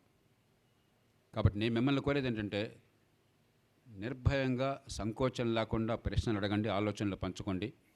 తప్పు ఆలోచన అనేది ఉండదు, తప్పు ప్రశ్న ఉండదు, తప్పు సమాధానం ఉండొచ్చు. కానీ ఫలానా ప్రశ్న అడగకూడదు అలా అనుకోబోకండి. ధైర్యంగా ఉండండి, సొంతంగా ఆలోచించండి. భావ ప్రకటన అదే వస్తుంది. మనసులో భావం అంటే ప్రకటన అవుతుంది. ఒక వయసులో అంతగా భావాలు ప్రకటించలేకపోతే అధ్యయనం చేస్తే అదే పట్టుబడతాయి. శ్రీనివాస్ గారిని అడగండి, అంత అద్భుతంగా అనర్గళంగా ఆయన సాహిత్యాన్ని, గొప్ప అద్భుతమైనటువంటి పద్యాలను కానీ లేకపోతే గద్య కవిత్వాన్ని కానీ మనకి చెప్తున్నారు. చిన్నప్పుడు అట్లా ఒక్కరోజు రాలా, అది నిరంతర అధ్యయనంతో వచ్చింది, శ్రమతో వచ్చింది, సాధనతో వచ్చింది. ఇందాక ఆ ఇద్దరు మహిళలు అద్భుతమైనటువంటి గానాలను పాడారు మనకి, అలరించేట్టుగా. ఒక్కరోజు రాదు ఆ సంగీతం, ఎన్నేళ్ళు అధ్యయనం చేస్తే వస్తుందో. కాబట్టి నిరాశ వద్దు. ఖచ్చితంగా మీకు మనసుంటే జీవితంలో ఏ రంగంలోనూ అద్భుతాలు సాధించగలరు. అవకాశాలు ఎప్పుడు ఎలానో ఉన్నాయి. ఇందాక పెద్దలంతా చెప్పినట్టుగా దీర్ఘకాలం, తాత్కాలికం, వ్యక్తిగతం, సామాజికం, ఈ రెండు మనసులో ఉంచుకోండి. అద్భుతమైన జీవితాన్ని అనుభవించండి. ఆనందంగా ఉండడం నేర్చుకోండి, ఆనందాన్ని పంచడం నేర్చుకోండి.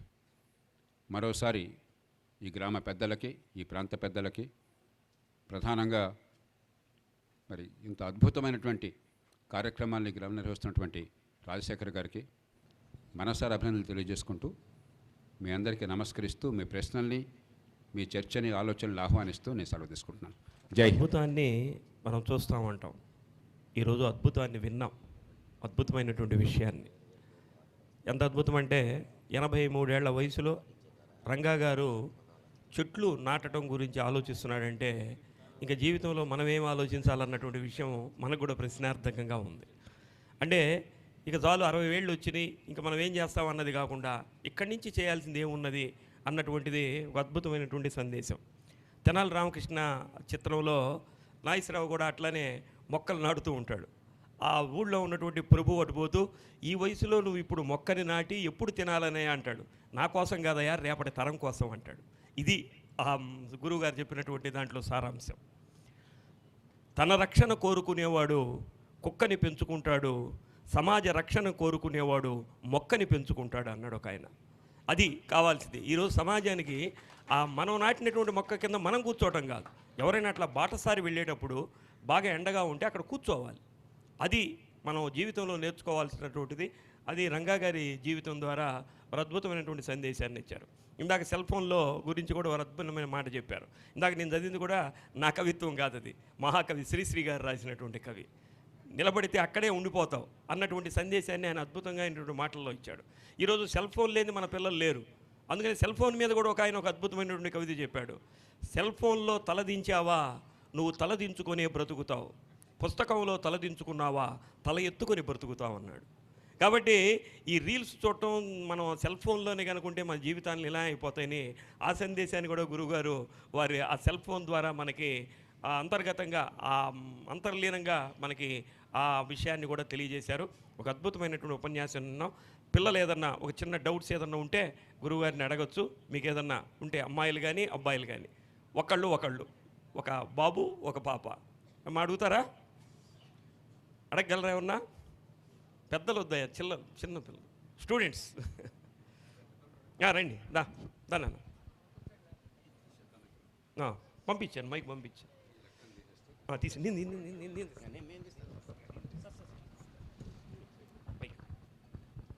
Hello.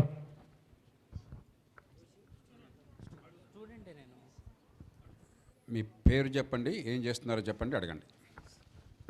Sir, my name is Koteswara. I'm studying BTech first year, Aditya University in Kakinada. యాక్చువల్గా రాజశేఖర్ తాతయ్య పిలవడం వల్ల నేను ఈరోజు ఇక్కడికి రావడం జరిగింది. ఇక్కడికి రావడం వల్ల చాలా మిస్ అయ్యేవాడిని, చాలా మోటివేట్ అయ్యి చాలా నేర్చుకున్నాను. యాక్చువల్లీ ఏంటంటే నేను సివిల్ ఆస్పిరెంట్ అంటే ఐఏఎస్ ఆస్పిరెంట్ని. నేను I'm striving to become an IAS civil servant. So my question is మీకు ఏ సిచ్యువేషన్ ఐఏఎస్ అవ్వాలని అనిపించింది సార్? ఈ పేరు ఏమన్నా? కోటేశ్వరరావు. కోటేశ్వరరావు, నాకు నిజంగా ఐఏఎస్ గురించి ఆలోచన ఏనాడు లేదు. ఏదో వినేవాడిని, ఇప్పుడు కలెక్టర్లుగా ఉంటారని ఓ కలెక్టర్ని చూసినట్టున్నాను. ఎమర్జెన్సీలో గట్టిగా పోరాటంలో భాగంగా కంప్లైంట్ చేయడం కోసం ఎవరిని కలవను కూడా కలవాల. కొద్దిగా వింటుండేవాళ్ళం, కొన్ని కథలు వినేవాళ్ళం. ఎంత గొప్ప పరీక్ష, ఎంత కష్టమైన పరీక్ష అని. గ్యాస్ అంత అబద్ధాలు అవి నిజం కాదు అది. బట్ ఎనివే ప్రచారంలో ఉండేవి.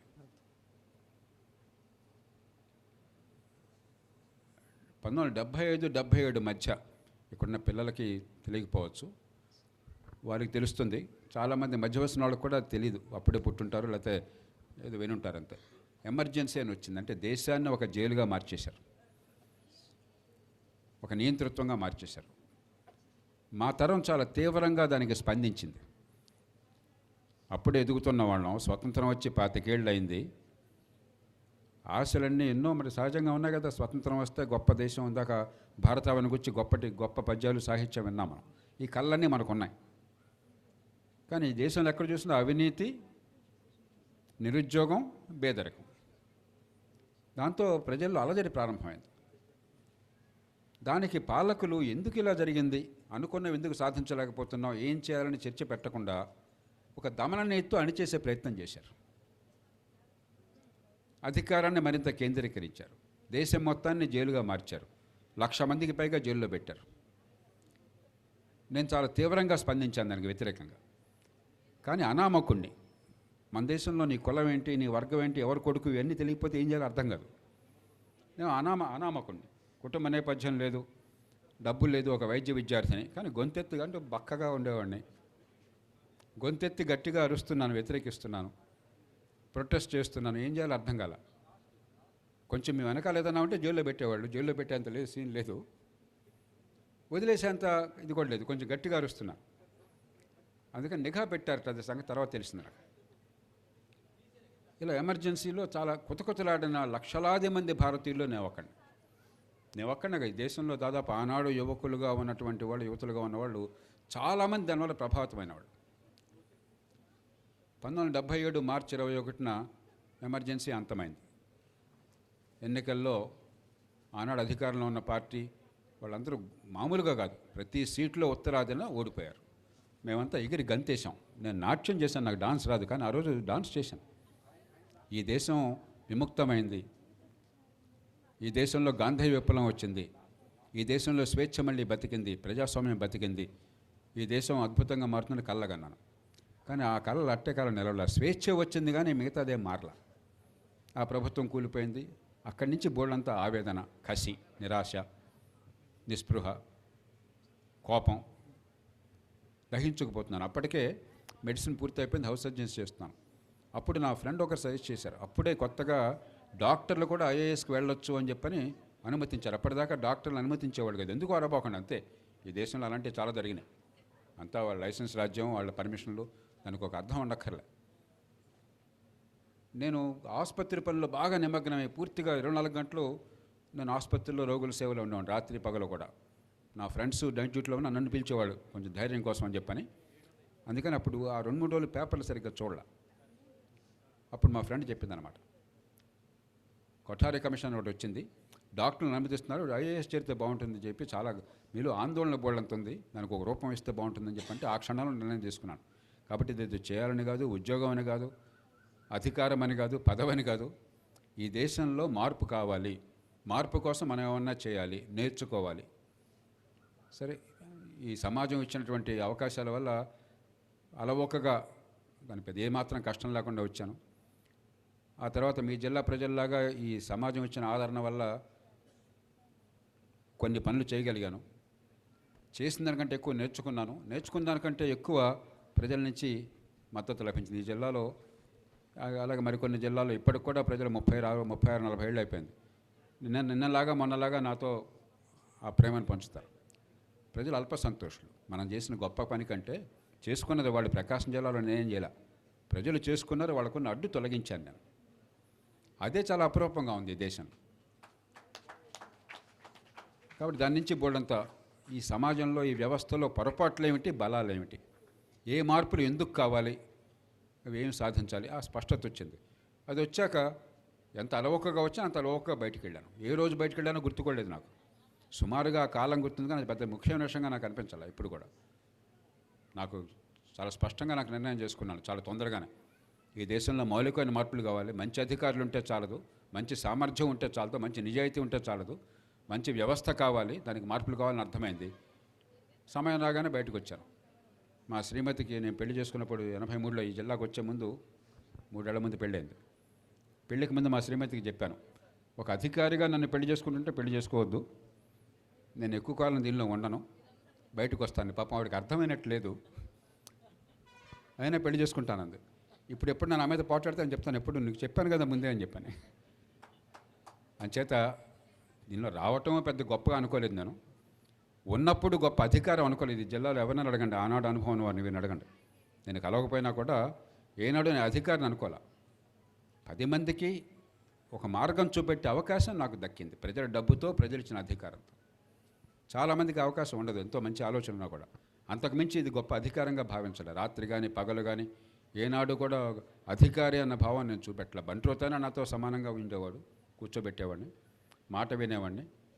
గుమస్తా ఏమన్నా చెప్పినా కూడా, గుమస్తా చెప్పింది తప్పైనా కూడా ప్రజలకు నష్టం కాకపోతే గుమస్తా చెప్పింది పాటించేవాడిని. ఎందుకంటే నేను చెప్పింది పాటించాల్సిన అవసరం లేదు. తను చెప్పింది పాటిస్తే తనకు ఆత్మగౌరవం పెరుగుతుంది, ధైర్యం పెరుగుతుంది. అరే నా మాట చెల్లిందన్న గౌరవం వస్తుంది. ఆ చెప్పిన దానివల్ల సమాజం నష్టమైతే అర్థమయ్యేట్టు చెప్పేవాడిని, బాబు ఇది ఈ కారణంగా ఇది సాధ్యం కాదని. ఏమాత్రం అవకాశం ఉన్నా సరే, ఎవరు చెప్పినా సరే వాళ్ళకి నేను ఎంపవర్ చేసేవాడిని. అది నిజమైన అధికారం. మనం చలాయించడం అధికారం కాదు, ఇతరులను ఎంపవర్ చేయడం అధికారం. ఓకే, కాబట్టి రేపు పొద్దున సివిల్ సర్వీస్ వస్తే సంతోషం, గొప్ప అనుకోవద్దు. అంతటితో అద్భుతాలు రావు. రాలేదంటే నష్టమే లేదు. అక్కడ బయట ఉన్న వాళ్ళందరూ తక్కువ కాదు, అక్కడ లోపల వాళ్ళు గొప్పవాళ్ళు కాదు. వాడేదో అదృష్టం వల్ల వచ్చాడు ఆ రోజున. లేకపోతే ఎగ్జామినర్ ఆ రోజు సంతోషంగా ఉన్నాడు, భార్యతో గొడవ లేకుండా ఉండి ఓ మార్క్ ఎక్కువ వచ్చింది, అంతేగాని గొప్పవాడేం కాదు, బయట ఉన్నాడు తక్కువ వాళ్ళేం కాదు. సమాజానికి ఎన్నో రూపాయలుగా మంచి చేయొచ్చు. ఇది ఒక్కటే అనుకుని చాలామంది యువత జీవితాలు నాశనం చేసుకుంటారు. అందుకని ఈ మాట ఇంత లోతుగా చెప్పాను. ఐఏఎస్ పరీక్షలకి వెళ్ళి కూర్చోవడం అనేది ఒక జీవిత లక్ష్యం అయిపోయింది. 10 ఏళ్ళు 5 ఏళ్ళు, ఆ తర్వాత 1000 మందిలో ఒక్కళ్ళే సెలెక్ట్ అయ్యేది. మీరు ఎంత గొప్ప వాళ్ళైనా 999 మంది అవకాశం ఎందుకని కొంతమంది వచ్చేది అక్కడ. మిగతా వాళ్ళందరూ ఏమవుతారు, జీవితాలంతా నాశనం అయిపోవటం. నన్ను చూసి ఇది తెలుగునాట కొన్ని లక్షల మంది ఐఏఎస్కి పరీక్షలకు తయారు. ఆ పాపని ప్రక్షాళన కోసం అరే అదొక్కటే జీవితంలో గొప్ప నేను మళ్ళీ చెప్తుంటాను. నేను ఒక్కడనే ఈ దేశంలో ఆ మాట చెప్పేది. ఇవన్నీ చాలా గొప్పవి, దానికోసం వెళ్ళండి, అదేదో అద్భుతం, అది పిచ్చి మాట. అది మంచిదే ఒక మార్గం, ఇంకా 100 మార్గాలు ఉన్నాయి. ఏ మార్గమైనా సరే సమాజానికి పనికొచ్చి పని చేయండి, అంతేగాని గ్లామర్తో వద్దు, పవర్ కోసం వద్దు, పిచ్చి ఆలోచనతో వద్దు, చలాయించడం కోసం వద్దు. నిజంగా సమాజానికి మంచి చేసే శక్తి, నైపుణ్యం ఉంటే ఉపయోగించడానికి అదొక మార్గం, అంతే. ఓకే, మీ లైఫ్ని. నా పేరు సౌమ్య. సౌమ్య, ఏ క్లాస్ అమ్మా? నేను 8th క్లాస్ చదువుతున్నాను. 8th క్లాస్, చెప్పమ్మా. మరి మీ లైఫ్ని ఇన్స్పైర్ అయ్యి నేను కూడా మీ అడుగుజాడలో నడవాలనుకుంటున్నాను. కాబట్టి మీరు ఏమైనా చెప్పగలరా నాకు? మీ అడుగుజాడల్లో మీరు నడవండి, అంతే నేను చెప్పేది. అంటే మిమ్మల్ని ఇన్స్పైర్ అవ్వాలనుకుంటున్నాను. ఇప్పుడు ఇంకొకరి నుంచి స్ఫూర్తిని పొందడం మంచిదే, కానీ ప్రతి మనిషికి కొంత వ్యక్తిత్వము, కొంత సొంత లక్షణాలు ఉంటాయి. నేను జీవితంలో కనీసం నాకు 3 మెంటర్స్ ఉన్నారు. నేను బాగా అభిమానించిన వాళ్ళు, గౌరవించిన వాళ్ళు, నాకు మార్గాన్ని చూపెట్టిన వాళ్ళు. 3 నా అదృష్టం కొద్దీ నాకు ఆప్తమిత్రులైనారు. 3 ఎన్నుకున్న రంగాల్లో నేను తర్వాత బోళ్ళంత పనిచేశాను ఆ స్ఫూర్తి వల్ల. ఆరోగ్య రంగంలో రజనీకాంత్ అరవలేని, మీకు ఆ పేరు కూడా తెలియకపోవచ్చు.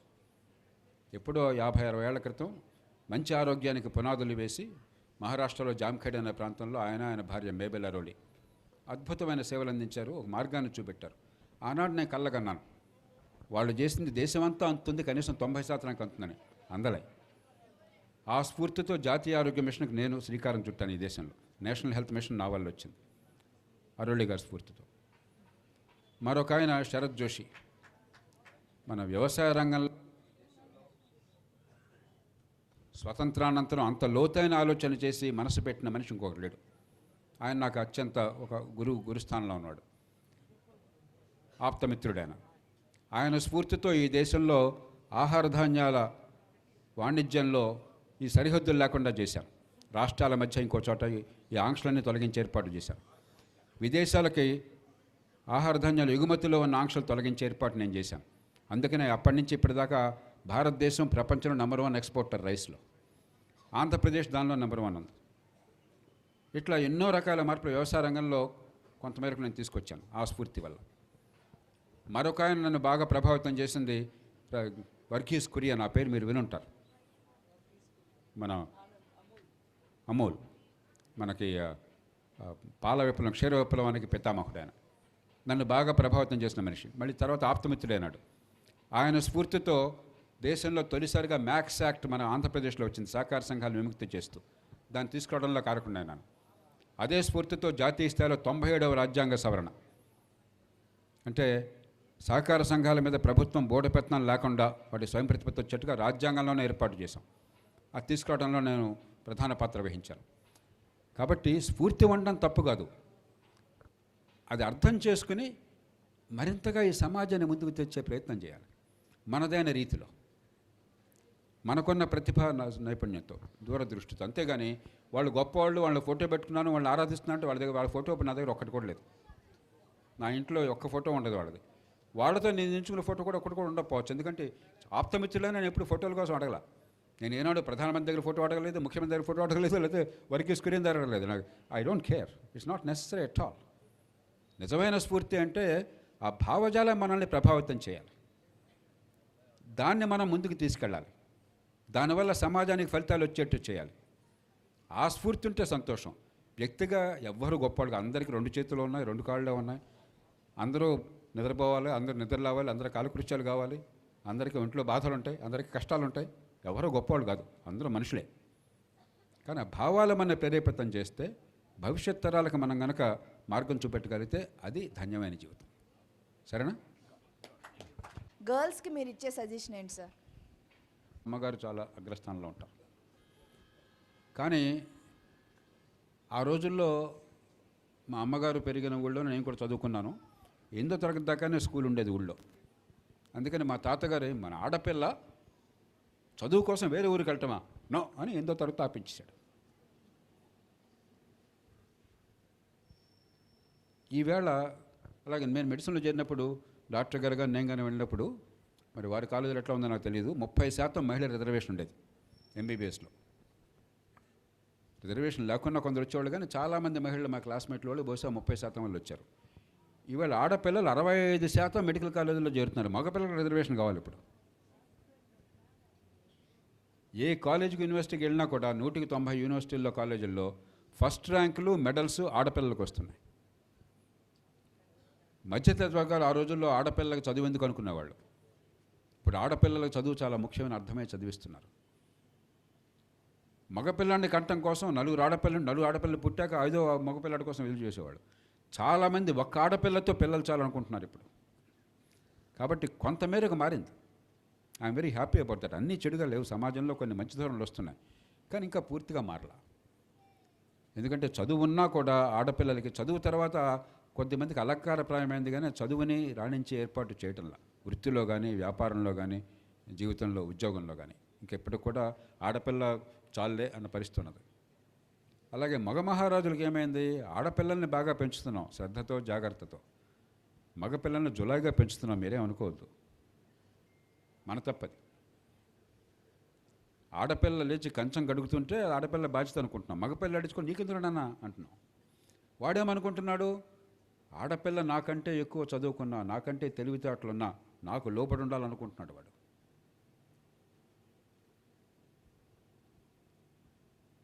దాంతో ఏమవుతుంది, సమాజంలో కొంచెం అలజడి వస్తున్నది.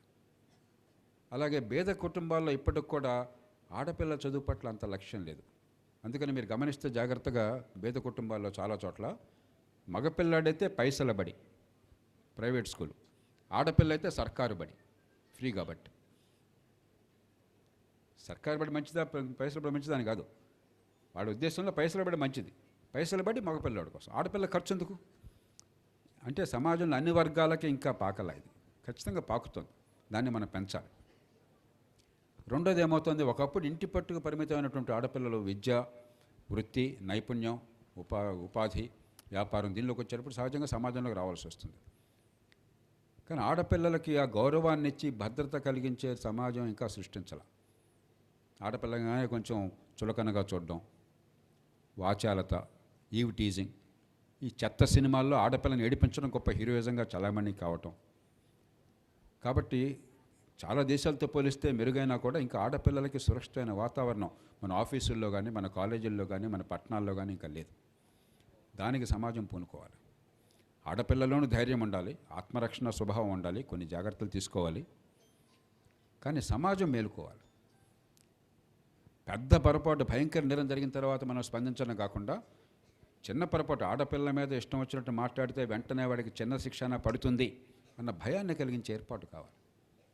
ఒక 1000 రూపాయలు జరిమానా పడుతుంది, వాడి పేరు రికార్డులోకి ఎక్కుతుంది, వాడి విద్య కానీ లేకపోతే వాడి ఉపాధి కానీ రేపొద్దున నాశనం అవుతుంది, పిచ్చాశాలు వేస్తే అన్న భయాన్ని కలిగించాలి. అది లేదు ఇవాళ. కాబట్టి ఆడపిల్లలు చేసేదానికంటే ఆడపిల్లలు చేయాల్సిందల్లా మీరు ఆడామగా తేడా మరి అనుకోపోకండి మనసులో. ఆ మృదుత్వాన్ని కోల్పోవద్దు. కానీ ఆడపిల్లలు తక్కువ అన్న భావం మీ మనసులో కాదు. ముందు ఆత్మన్యూనత మీ నుంచి తొలగుతోంది చాలా మేరకు. అదే సమయంలో ఆడవేరు మగవేరు కాదు. ఇది రెండు జాతుల మధ్య పోరాటం కాదు. మనందరం కలిసే ఉండాలి. ప్రకృతిలో ఇద్దరు సమానం అవసరం. ఆ భావంతో కొంచెం ఒక బ్యాలెన్స్ దృక్పథంతో ఆడపిల్లలు ఆత్మస్థైర్యంతో స్వతంత్రంగా పోరాడాలి. మగపిల్లల్ని తల్లులు పెంచే పద్ధతి మార్చాలి. సమాజంలో భద్రత కలిగించాలి. అవి జరిగితే ఖచ్చితంగా జరుగుతున్న పరిణామం మంచిది, మరిన్ని మంచి ఫలితాలు వస్తాయి.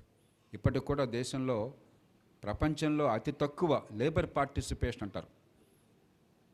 అంటే ఏ పని అయినా, ఏ వృత్తి అని కావచ్చు, పని కావచ్చు, ఆ కార్యక్రమాల్లో మహిళల భాగస్వామ్యం చూస్తే అతి తక్కువ ఉన్న దేశాల్లో భారతదేశం ఒకటి.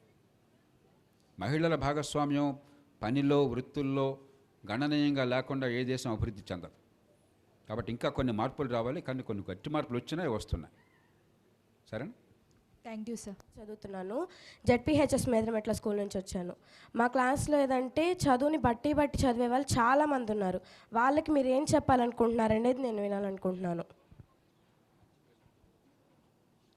మంచి ప్రశ్న అడిగావు తల్లి. టీచర్లకు చెప్పాలి, ఇది 100కి 100 పాళ్ళు ప్రభుత్వ వైఫల్యము, టీచర్ల వైఫల్యము. నేను చాలా నిర్మోహటంగా మాట్లాడుతున్నాను, అగౌరవంతో కాదు.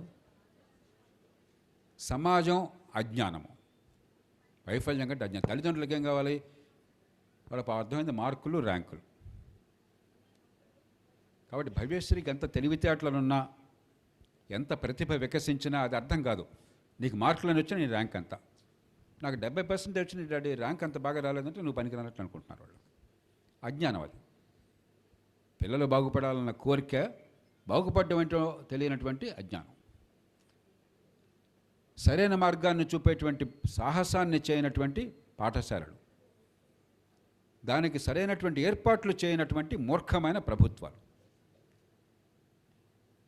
ఈవేళ పాఠశాల విద్య కోసం ఆంధ్రప్రదేశ్లో, తెలంగాణలో దాదాపు తెలంగాణలో 1,08,000 రూపాయలు ఒక్కొక్క బిడ్డ మీద ప్రభుత్వం ఖర్చు పెడుతుంది. జాగ్రత్తగా వినండి. 1,08,000 రూపాయలు ఒక్కొక్క బిడ్డ మీద సంవత్సరానికి పాఠశాల విద్యకి. ఆంధ్రప్రదేశ్లో ఇంకో 10,000 ఎక్కువ ఉన్నది. మీకు అదనంగా ఇది ఉంది కదా, ఏది అమ్మఒడి, ఇంతకంటే ఎక్కువ ఖర్చు పెట్టాలండి. ఖర్చు కాదు సమస్య. నిరర్ధకమైన విద్య లేదు, పిండాకుడు లేదు. 180 మందికి పట్టగొస్తే అక్షరం మొక్క రాదు. పిల్లలు తప్పు కాదు, తల్లిదండ్రులు తప్పు కాదు. తల్లిదండ్రులకి, సమాజానికి కావాల్సింది విజయాన్ని సాధించడం. కానీ విజయాన్ని నిర్వచించే బాధ్యత, విజయాన్ని కొలిచే బాధ్యత ప్రభుత్వానిది. సరైన పరీక్షలు పెడితే, బట్టి పట్టే పరీక్షలు, కాపీ కొట్టే పరీక్షలు కాకుండా విషయం అర్థం చేసుకోవటము, అర్థం చేసుకుని దాన్ని ఉపయోగించడము నిజమైన సమస్యల పరిష్కారానికి. అది కొలమానంగా కనుక పరీక్షలు పెట్టామనుకోండి, మన సమాజంలో పిల్లలు విజయం సాధించాలన్న కోరిక అపారంగా ఉంది. ఈ దేశంలో ఉన్నంత ఇంకెక్కడ లేదు. పిల్లల ఉన్నతి కోసం అపారంగా త్యాగాలు చేసేటువంటి శక్తి ఈ సమాజానికి కుటుంబాలకు ఉంది. మీ తల్లిదండ్రులు మీకోసం ప్రాణాలను ఇవ్వడానికి సిద్ధం. వాళ్ళు తిన్నా తినకపోయినా వాళ్ళ డబ్బులన్నీ మీకోసం ఖర్చు పెట్టడానికి సిద్ధం. మీరు విజయం సాధించాలన్న కోరికతో. కానీ విజయం ఏంటో తెలియటంలా, విజయాన్ని ఎలా కొలవాలో తెలియటంలా. దాంతో ఏమైంది, బట్టి పడితే పిచ్చి పరీక్షల్లో మార్కులు తెచ్చుకుంటే, కాపీ కొడితే ర్యాంకులు వస్తే అది విజయం అనుకుంటున్నాం.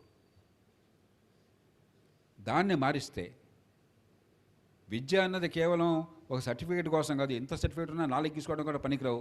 మనకి జ్ఞానం వికసించాలి, ప్రతిభ రాణించాలి, నైపుణ్యం రావాలి, సమాజానికి పనికొచ్చే శక్తి రావాలి, సంపద సృష్టించాలని అర్థమైతే మిగతావన్నీ వచ్చేస్తాయి దాని నుంచి. రామాంజన్ గారు ఒకసారి అడగండి, జర్మనీలో విద్య ఎట్లా ఉంటుందో. జర్మనీలో 175 మందికి స్కూలు పూర్తయ్యాక మ్యాండేటరీగా స్కిల్ ట్రైనింగ్ ఉంటుంది, వొకేషనల్ ట్రైనింగ్ ఉంటుంది. కొరియాలో 190 మందికి పైగా వొకేషనల్ ట్రైనింగ్ ఉంటుంది. ఇవాళ నేను కేఎల్ వారు రన్ చేసినటువంటి కేఎల్ యూనివర్సిటీకి వెళ్ళాను. అక్కడ మెకానికల్ ఇంజనీరింగ్ చదివాను అనుకుందాం. మెకానికల్ ఇంజనీరింగ్ డిగ్రీ వచ్చిన తర్వాత తల్లిదండ్రులు, బాబు ఇంట్లో స్కూటర్ ఉంది, లేకపోతే కారు ఉంది, సరిగ్గా పని చేయట్లేదు చూడు అని చెప్పంటే ఏం చేస్తాడైనా? పక్కన మెకానిక్ దగ్గరికి వెళ్తాడు. ఆ మెకానిక్ ఎవరు? చదువుకోలే, కానీ అతనికి నైపుణ్యం ఉంది. అరే బీటెక్ చదివి మెకానికల్ ఇంజనీరింగ్లో చదువురాని మెకానిక్ దగ్గరికి వెళ్ళామంటే నీ చదువు అనేది? ఆ కాగితమా చెత్త. ఇదే విద్య. ప్రపంచంలో ఎక్కడ ఇట్లా ఉండదు. ప్రపంచంలో ఎక్కడ మెకానికల్ ఇంజనీరింగ్ చేసిన తర్వాత మెకానిక్ దగ్గరికి వెళ్ళే పరిస్థితి ఉండదు. Out of the question. కాబట్టి నిజమైన విద్య అన్నది పుస్తకాలు బట్టి పడితేనో, కాపీ కొడితేనో, మార్కులు వస్తేనో, ర్యాంకులు వస్తేనో కాదు. నిష్కర్షగా చెప్తున్నాను. నైపుణ్యం రావాలి, సమాజానికి పనికొచ్చే పని ఏదైనా కావచ్చు. సంపద సృష్టించగలగాలి. సంపద సృష్టించడం అంటే డబ్బు సంపాదించడం కాదు. డబ్బు కాదు సంపద అంటే. సంపద అంటే సమాజానికి అవసరమైన వస్తువుల్ని, సేవల్ని ఉత్పత్తి చేయగలగడం సంపద. విద్య ఆ శక్తిని మనకి ఇచ్చేది, మనకున్న ప్రతిభని బయటికి తీసుకొచ్చి. అది మర్చిపోయి ఏదో గవర్నమెంట్ ఫీ రీయింబర్స్మెంట్ ఉంటుంది, మరొకటి ఉంటుంది, చెత్త అంటుంది, చెదారం అంటుంది. అది గొప్ప అనుకుని ఏదో బీఈ అంటాడు, బీటెక్ అంటాడు, మరొకటి అంటాడు. ఈ తమాషా చేస్తున్నాం.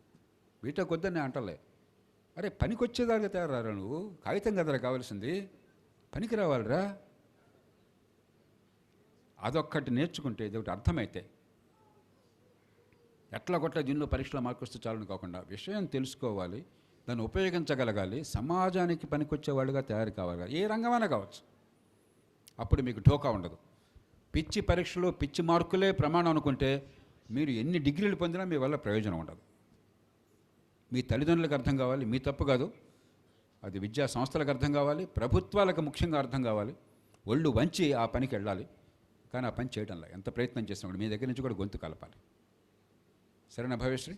Okay sir, thank you sir. అర్థమైందా?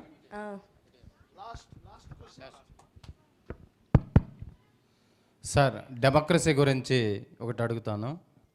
నా పేరు మన్నం త్రిమూర్తుల అద్దంకి. స్వర్గీయ ఎన్టీఆర్ గారి టైంలో మీరు పర్సనల్ చీఫ్ సెక్రటరీగా ఉన్నారు. వారి భావాలు నిష్కర్షగా ఉంటాయి. ఆ పాలనలో కొన్ని భావాలను తెలియజేయగలని, ఆ పాలన వారి భావాలు ఎలా ఉండేవి, వారి పాలన కొన్ని విషయాలను తెలియజేయాలని కోరుకుంటున్నాను సార్. ఇవాళ సాయంత్రం ఎన్టీ రామారావు గారి స్మారక సభలోనే పాల్గొంటున్నాను నేను. మన ఏదర్ హరిగా పోయి రిపోర్ట్ చేస్తున్నాను కాబట్టి ఎక్కువ నేను వెళ్ళడం. మన అదృష్టం ఏమిటంటే అద్భుతమైన వాళ్ళు గత తరాల్లో సమాజానికి సేవలు అందించారు. ఉదాహరణకి మీలో చాలామంది తెలియకపోవచ్చు, మీ జిల్లాలో అంటే పాత గుంటూరు జిల్లా నేను చెప్పేది, ఇదంతా పాత గుంటూరు జిల్లా భాగం. తర్వాత ప్రకాశం జిల్లా అయింది. ఇప్పుడు ప్రస్తుతం ఏ జిల్లా? ప్రకాశం అయినప్పుడు ప్రకాశం, బాపట్ల రకరకాలు వచ్చినాయి కదా, ఇప్పుడు అంత గందరగోళం అయిపోయింది. నేను చెప్పేది పాత గుంటూరు జిల్లా. విద్యకి అత్యున్నత ప్రమాణం ఉమ్మడి ఆంధ్రప్రదేశ్లో ఏమిటంటే ఆనాడు గుంటూరు జిల్లా, తర్వాత కృష్ణా జిల్లా ఉండేది. ఒక్క మనిషి, ఆయన పేరు కూడా మీలో 190 మంది తెలియదు. వాడు కూడా గ్యారంటీ చెప్తాను. ఎవరో తెలుసా మీకు? ఆనాటి గుంటూరు జిల్లాలో విద్యని అద్భుతంగా వ్యాపింపజేసి లక్షలాది మందికి స్ఫూర్తించిన ప్రదాత ఎవరో తెలుసా మీకు? ఆయన పేరు చెప్పగలరా? కొన్ని పెద్దవారు చెప్పగలరా?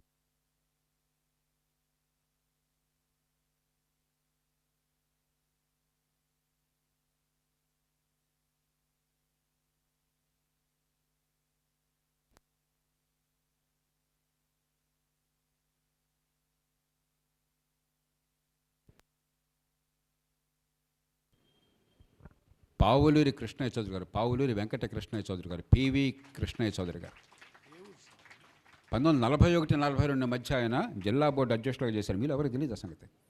ఆయన కుటుంబం ఎవరో కూడా నాకు తెలియదు. ఎవరైనా కలుసుకోవాలనుకుంటున్నాను నేను. అద్భుతమైన సేవలు అందించారు. గుంటూరు జిల్లా ఈ మాత్రం ప్రగతి సాధించింది, ఇంతమంది ప్రపంచంలో వివిధ ప్రాంతాల్లో ఈవేళ ప్రతిభా పాఠాలు ప్రదర్శించారు అని చెప్పంటే ఆ గొప్ప వ్యక్తి ముందు చూపు, తపన. కృష్ణా జిల్లాలో విద్య ఇంతమందికి అందింది, ప్రపంచంలో ఇన్ని చోట్ల ఇంత అద్భుతాలు సాధించారని చెప్పంటే ఇద్దరు వ్యక్తులు ఉన్నారు. కాకాని వెంకటరత్నం గారు, పెన్నమనేని కోటేశ్వరరావు గారు. కోటేశ్వరరావు గారు నేను విద్యార్థిగా ఉండగా జిల్లా పరిషత్ చైర్మన్. నేను 13 ఏళ్ళ విద్యార్థిగా ఆయన దగ్గర 10th క్లాస్లో స్టేటు జిల్లా ర్యాంకులు వచ్చినాయని చెప్పి ఆయన దగ్గర బహుమతులు పొందాను. నేను కలెక్టర్గా ఉండగా మళ్ళీ జిల్లా పరిషత్ చైర్మన్ ఆయన. నేను లోక్సత్తా ఉద్యమం ప్రారంభించిన తర్వాత ఆయన నాకు సహచరుడు. స్థానిక ప్రభుత్వాల అభివృద్ధి విషయంలో నా పక్కన కుటుంబంగా పనిచేసినాడు. 3 దశల్లో ఒక కుర్రాడిగా ఆయన చూశాను నేను, ఒక కలెక్టర్గా ఆయన చూశాను నేను, ఒక ఉద్యమ నిర్మాతగా ఆయనతో కలిసి పనిచేశాను. ఆయన కాకాని వెంకటరత్నం గారు. ఇలా మన సమాజంలో అద్భుతమైన వ్యక్తులు సమాజ హితం కోసం ముందు చూపుతో ఏమీ ఆశ. వాళ్ళ పేర్లు కూడా మీకు తెలియవు. పివి కృష్ణాచార్య గారి పేరు ఈ డాక్టర్ గారు తప్ప బహుశా గుంటూరు జిల్లాలో 199 మంది తెలియదు. వాళ్ళ వల్ల ఇవాళ మనం ఉన్నాం. అట్లాగే రాజకీయ రంగంలో రాష్ట్ర స్థాయిలో మీరు చూసినట్టయితే ఓ జలగ వెంగళరావు గారు, తెలుగునాట అతి గొప్ప ముఖ్యమంత్రి. ఆయన చదువుకోలే, ఆయన 8వ తరగతి, స్కూల్ పూర్తి కాల, కానీ అపారమైన ఇంగిత జ్ఞానము, సామర్థ్యము, తపన. ఎన్టీ రామారావు గారు, సామాన్యులంటే ఆయనకున్న ప్రేమ, కులం వర్గం లేకుండా ప్రతి వాళ్ళకి అవకాశం కలగాలని చెప్పన్న తపన, 100కి 100 పాళ్ళు నిఖార్సైన నిజాయితీ, అసాధారణమైనటువంటి ప్రజాధనాన్ని ఎంతో ఎంతో జాగ్రత్తగా పొదుపడి, 1 రూపాయి కూడా వృధా కాకూడదు. ప్రజల కోసమే వెళ్ళాలి. సొంత సుఖం కోసం కానీ విలాసాల కోసం పొరపాటును కూడా జరగకూడదు.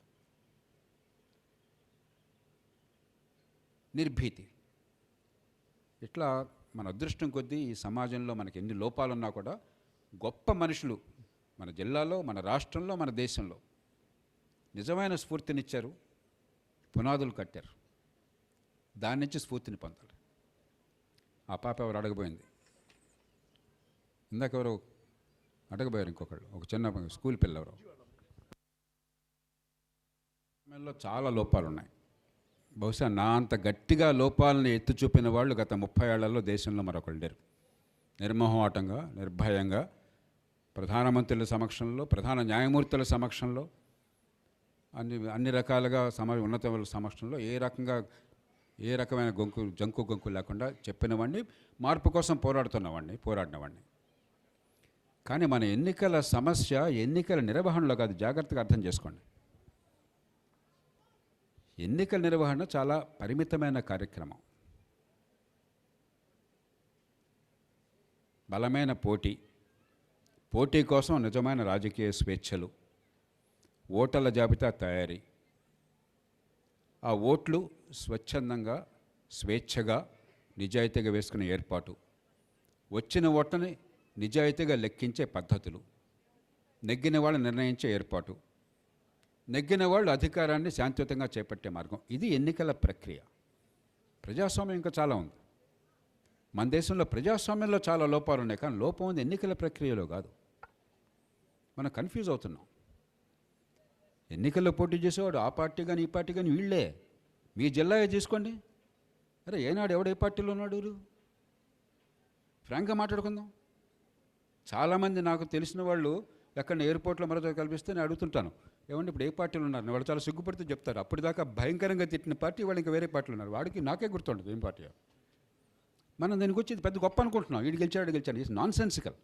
మన నిజమైన సమస్య పార్టీలలో నియంతృత్వం, వ్యక్తిస్వామ్యం, కుటుంబ పాలన, ప్రజాస్వామ్యం లేకపోవటం. నిజమైన సమస్య ఎన్నికల వ్యవస్థలో ఉన్న లోపాలు. వివరాల్లోకి టైం లేదు ఇప్పుడు. నిజమైన సమస్య కోట్ల రూపాయలతో డబ్బుల ఖర్చు. మీదే నియోజకవర్గం ఇక్కడ? అద్దంకి. ఎంత ఖర్చు పెట్టారండి ఎలక్షన్లో? మీరు చెప్పండి, నాకు తెలియదు, మీరే చెప్పండి. ఏమండి? 50 కోట్లు. ఒక్కొక్కళ్ళ ఇద్దరా? ఏమండి? సో తలా ఒక 40-50 కోట్లు. ఏ గాడిద గెలిస్తే మీకు గొప్పండి దానిలో మళ్ళీ పెద్ద ఏదో పోలింగ్లో అన్యాయం జరుగుతుంది. ఏంటి అన్యాయం? బోర్డు అన్యాయం. ఎంత మూర్ఖత్వం మాట్లాడుతున్నాం మనం అసలు. The game is rigged before the game. అక్కడ సమస్య ఉంది, ఇక్కడ కాదు. ఈ దేశంలో రాజకీయ వ్యవస్థని, ఎన్నికల్ని పూర్తిగా ఆపోసన పట్టినవాడిని నేను. నిర్ద్వంద్వంగా చెప్తున్నాను, మన సమస్య ఎన్నికల నిర్వహణలో కాదు. కొన్ని చిన్న చిన్న లోపాలు అక్కడక్కడ ఉండొచ్చు, కానీ మొత్తం మీద అద్భుతంగా ఎన్నికలు జరుగుతున్నాయి. సమస్య అక్కడ కాదు. ఎన్నికల్లో ఓడిపోయిన ప్రతి వాళ్ళు సుప్రీంకోర్టుకి వెళ్ళారు. చంద్రబాబు నాయుడు గారు ఎంత టెక్నాలజీ గురించి మాట్లాడే మనిషి 2004 పైన ఈవీఎంలో ఓడిపోయానని చెప్పి సుప్రీంకోర్టుకి వెళ్ళాడు. కోర్టు అన్ని పరిస్థితులు తిరస్కరించింది. మళ్ళీ అదే ఈవీఎంలతో బ్రహ్మాండంగా గెలిచాడు ఆయన. జయలలిత గారు ఎన్నికల్లో పోగానే సుప్రీంకోర్టుకి వెళ్ళింది, కోర్టు తిరస్కరించింది. అదే ఈవీఎంలతో మళ్ళీ బ్రహ్మాండంగా గెలిచింది ఆవిడ.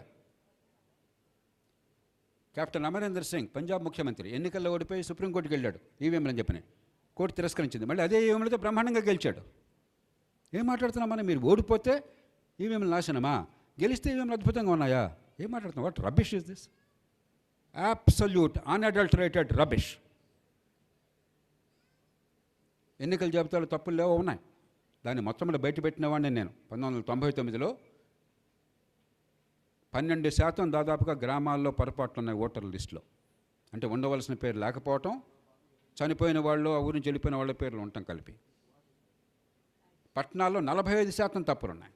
నగరాల్లో ఉండవలసిన పేరు లేకుండా ఉండటం కానీ, వెళ్ళిపోయి తీసేవలసిన పేరు ఉండటం కానీ. కానీ 2004 కల్లా గ్రామాల్లో 5% పడిపోయినాయి తప్పులు, పట్టణాల్లో 12% పడిపోయినాయి. ఓట్లు వేసిన వాళ్ళ పేర్లన్నీ చూసాం. వాళ్ళు లిస్ట్ తీసుకుని వాళ్ళు వేసాడో చూద్దాం దొంగ ఓట్లు పడ్డాయని చెప్పని. మొత్తం మీద 1% అనుమానాస్పద ఓట్లు ఉన్నాయి. మిగతా 99% నిజంగా ఓట్లు వేశారు. ఇది 2004లో. అప్పటి నుంచి ఇంకా పరిస్థితి బాగుపడింది. ప్రపంచంలో ఎక్కడా లేని రీతిలో ఓటర్ గుర్తింపు కార్డులు అందరికీ ఇవాళకి కూడా అమెరికాలో, బ్రిటన్లో ఓటర్ గుర్తింపు కార్డులు లేవు అందరికీ. తెలుసా మీకు ఆ సంగతి? దాంతోపాటు ఓటర్ల జాబితాలో ఓటర్ ఫోటో ప్రపంచంలో మరెక్కడా లేదు, భారతదేశంలో మాత్రమే ఉంది. ఓటింగ్ ప్రక్రియలో అన్ని రకాలు. ఇప్పుడు మీ హెడ్ మాస్టర్ గారు మీరు ప్రిసైడింగ్ ఆఫీసర్గా చేశారా?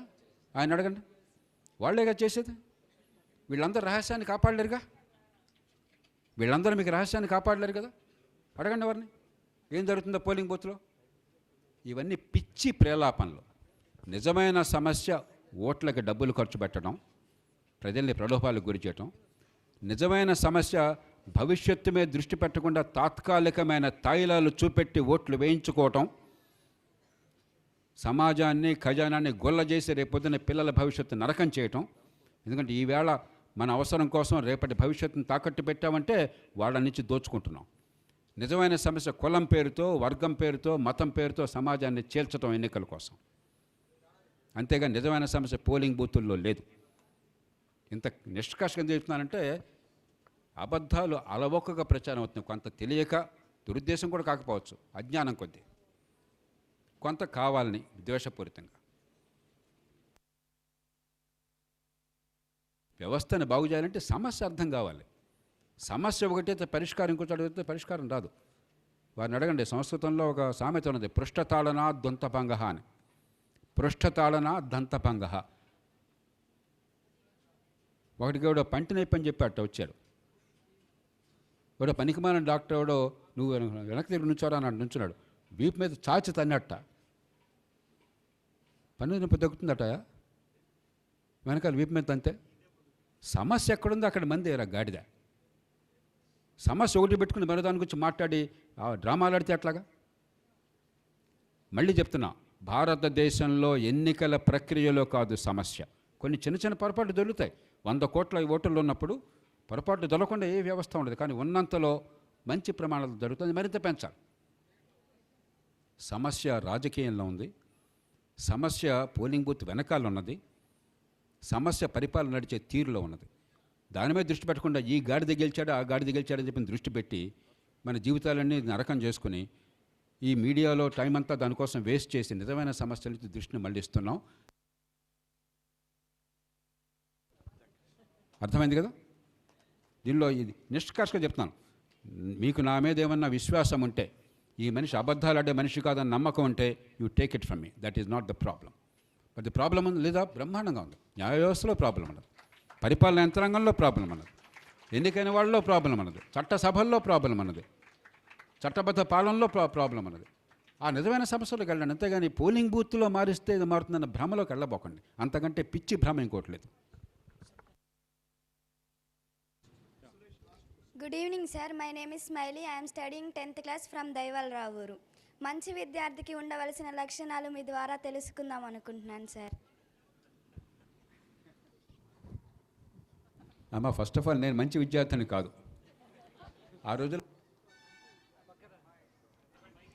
మాకు రికార్డ్ షీట్స్ అని ఉండేవి. ఇప్పుడు ఉన్నాయో లేదో నాకు తెలీదు. ఉన్నాయి, ఇప్పుడు కూడా ఉన్నాయా?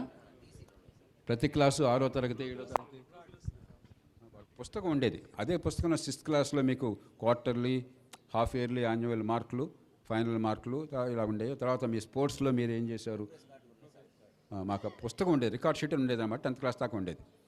నా రికార్డ్ షీట్లో ప్రతి సబ్జెక్టు మార్కుల్లో అన్నీ first, running slowest, high jump lowest, long jump shortest. అది మంచి విద్యార్థి ఎట్లా అవుతాను?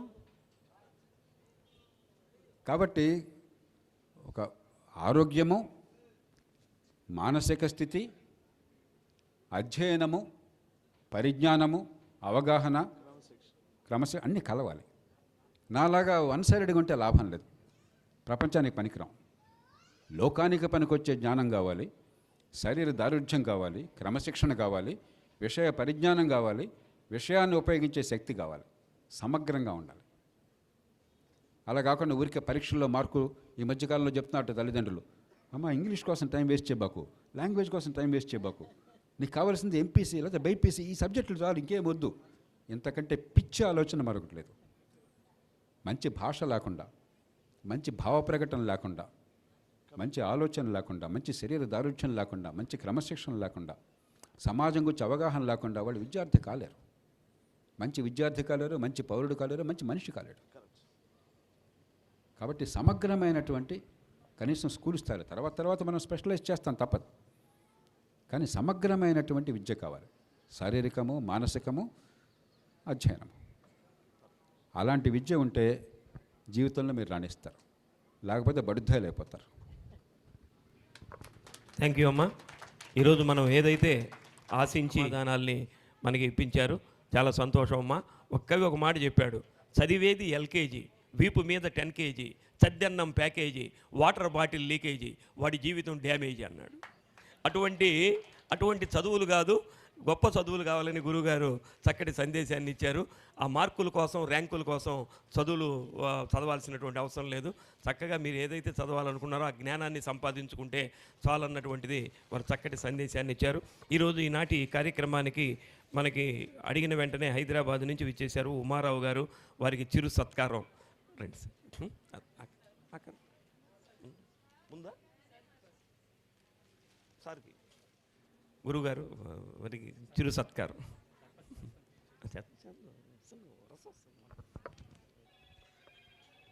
రండి రాజశేఖర్ గారు, రండి. సార్కి అమ్మా షాల్ ఇవ్వండి. మా సర్పంచ్ గారు రండి, మీరు కూడా రండి. సార్ మీరు కూడా రండి, పర్లేదు రండి, ధర ఉండండి.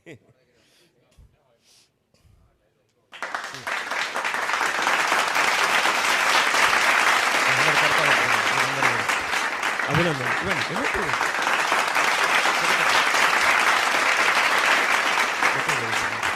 గురుగారు బొకే ఇవ్వండి. ఓకే డాక్టర్ గారు రమ్మా.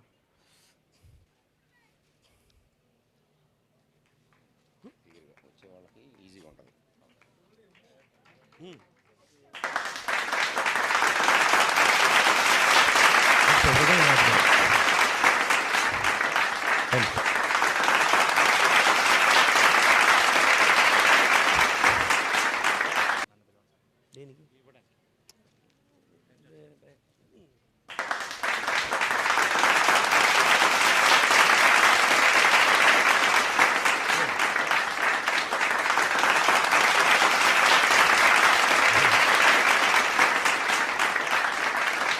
గ్రామ సర్పంచ్ గారు పేలూరు సీతామహాలక్ష్మి గారు.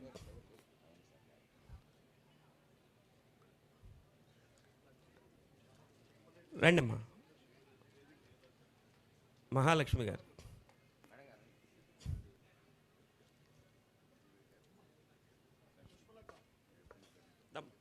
మధ్యలో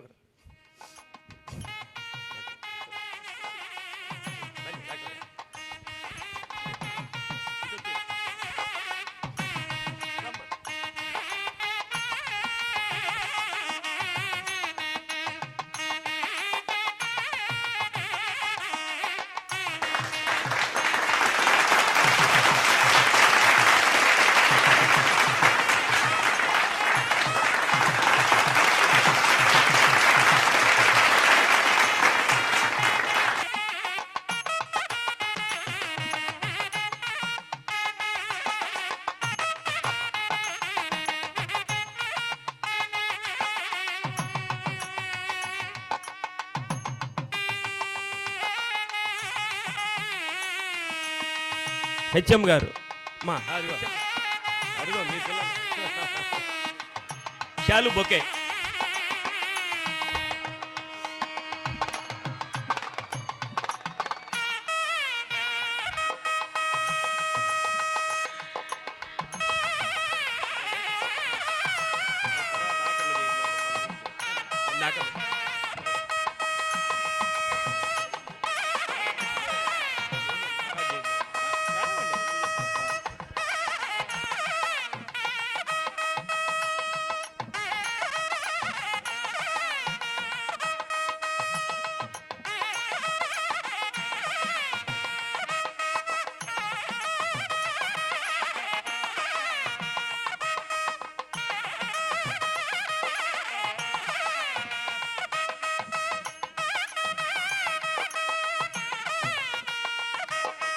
సరస్వతి వాచస్పతి సార్ ఒక్కడుండే 2 నిమిషాలు సార్. సరస్వతి వాచస్పతి పివి శ్రీనివాసులు గారు. పివి శ్రీనివాసులు గారికి అభినందన. చక్కటి సంస్కృత సభల మాటలతోటి ఉల్లాసభరిత.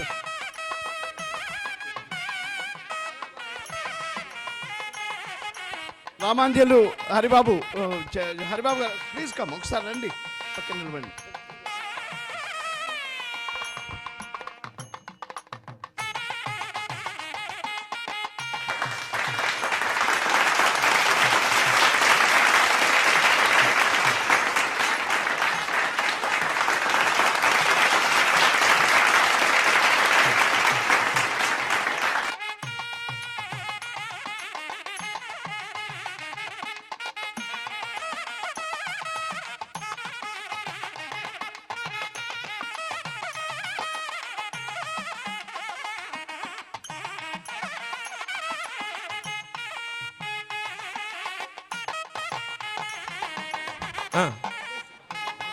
మైక్ ఆపండి.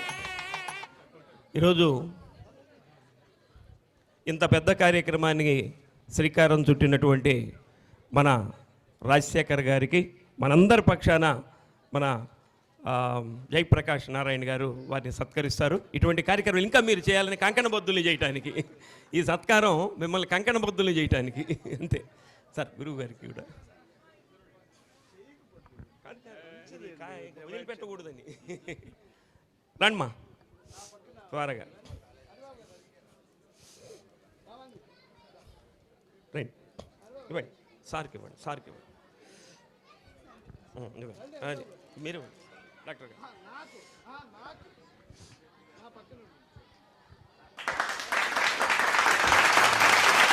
మా అందరూ ఆగాలి, పైకి రావద్దు ఎవరు. కలిసి ఆగండి.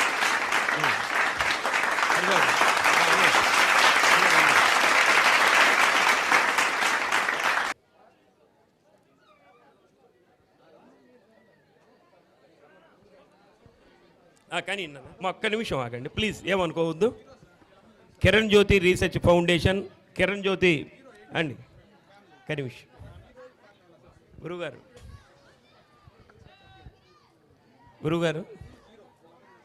ఒక్క నిమిషం. మాస్టర్ గారు ఆయన కిరణ్ జ్యోతి రీసెర్చ్ ఫౌండేషన్ వారి ఆధ్వర్యంలో యువత మేలుకో కార్యక్రమంలో ముఖ్య అతిథిగా పాల్గొన్న డాక్టర్ నాగభైరవ జయప్రకాష్ నారాయణ గారికి ఐఏఎస్ గారికి సమర్పిస్తున్న అభినందన మందారమాల. ఓ అపురూప మహోదయ, ప్రజాస్వామ్య పరిరక్షణకు కంకణం కట్టుకున్న యోధుడు, అవినీతిని అంతమొందించేందుకు సమరశంఖం పూరించిన ధీరుడు, సమాజంపై సమరసేవ భావాలు ప్రసరింపజేసిన సూర్యుడు, తాడితులు పీడితుల పక్షాన అండగా నిలబడ్డ శ్రామికుడు మన జయప్రకాష్ నారాయణుడు. అందరూ ఒకసారి కరతాళ ధ్వనులతోటి. మన కలెక్టర్గా ప్రజల కష్టాలను కన్నీళ్లను చూచి చెలించిన మానవతావాది, బీడు పట్టిన లక్షల ఎకరాలకు సాగునీటిని అందించిన రైతు పక్షపాతి, విశాఖ ఉక్కు బాధిత అసంఖ్యాకులకు ఉపాధి కొల్పిన పరుసవేది, సమాజ రుగ్మతలకు చికిత్స చేయ నడుం కట్టిన లోక్సత్తా సారథి మన జయప్రకాష్ నారాయణుడు. మీ ఉద్యమం మరో స్వాతంత్ర పోరాటం, రాజకీయత నైతికత కోసమే మీ ఆరాటం, ఎన్నికల్లో ప్రక్షాళన, పాలనలో దార్శనికత, లోక్పాల్ లోకాయుక్త మీ యుక్తికి సంకేతాలై ప్రశ్నించే తత్వాన్ని నేర్పించిన ఆర్టీఐ మన జయప్రకాష్ నారాయణుడి మేధోమదన ఫలితమే. ప్రజాప్రతినిధిగా, లోక్సత్తా వ్యవస్థాపకుడిగా మీ మార్గం అనితర సాధ్యం.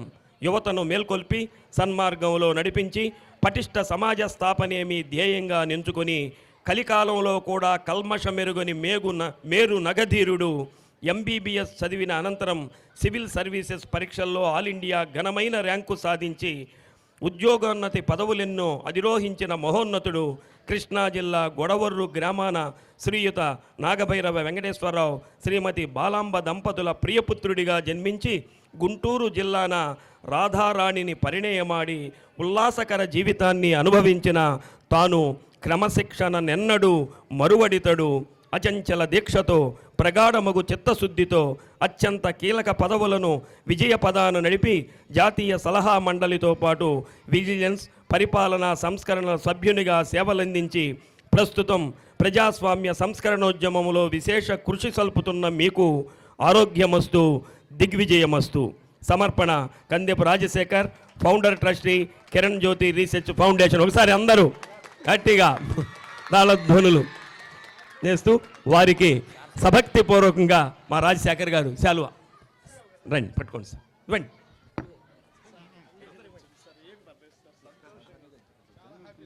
సార్ ఆఖరిలో ఒక మాట అన్నాం, సభక్తిపూర్వకంగా అని మీరు స్వీకరించ అది ఇట్లా ఇటు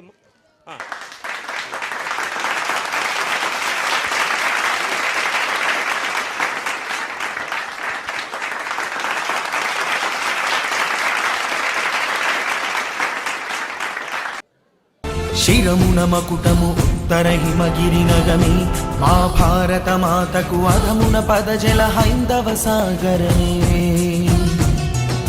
ప్రాగ్రతీచం అలలతో కళలను పొందెను, మా భారత మాత బంగాళరెవియరాఢ్యపు హోరులతో. గంగ యమున కావేరి కృష్ణాది నదులే నగలు, భారత మాతకు పసిడి పంటలే పచ్చని చీరలు, సుతజన నగవులు కలగల గాజులు.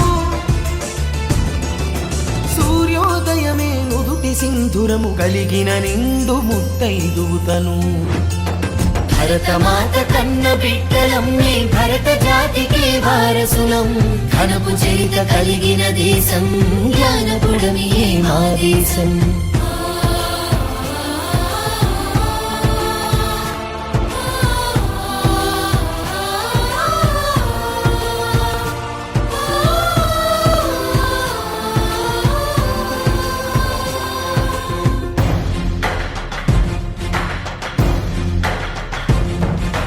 భరతుడేలగా భారత నామము పొందిన మన సువర్ణావని, అశోకుడేలగా ధర్మధరణియాయే. బ్రహ్మార్థాంగి భారతి నామము కలిగిన భాగ్యాల భారతి, సకల శాస్త్ర సంపన్న వేదనిధియే. పురాణాల పుట్టిల్లు భరతము, సరాకాల సంపన్న భవితము, కళాకార కమనీయ రూపము, శిలాకార కైవల్యధామము. అగణిత సుగుణపు ఘనత కలిగిన అఖండ ఖండమే భరత ఖండము. భరతమాత కన్న బిడ్డలం మేం భరత జాతికే వారసులం ఘనపు చరిత కలిగిన దేశం జ్ఞానపుడమియే మా దేశం సకల జాతి మత సంగమం సౌభ్రాతృత్వ సమజీవనం సంస్కృతి సంప్రదాయాల పుట్టినిల్లు భారతదేశం పుట్టినిల్లు భారతదేశం పుట్టినిల్లు భారతదేశం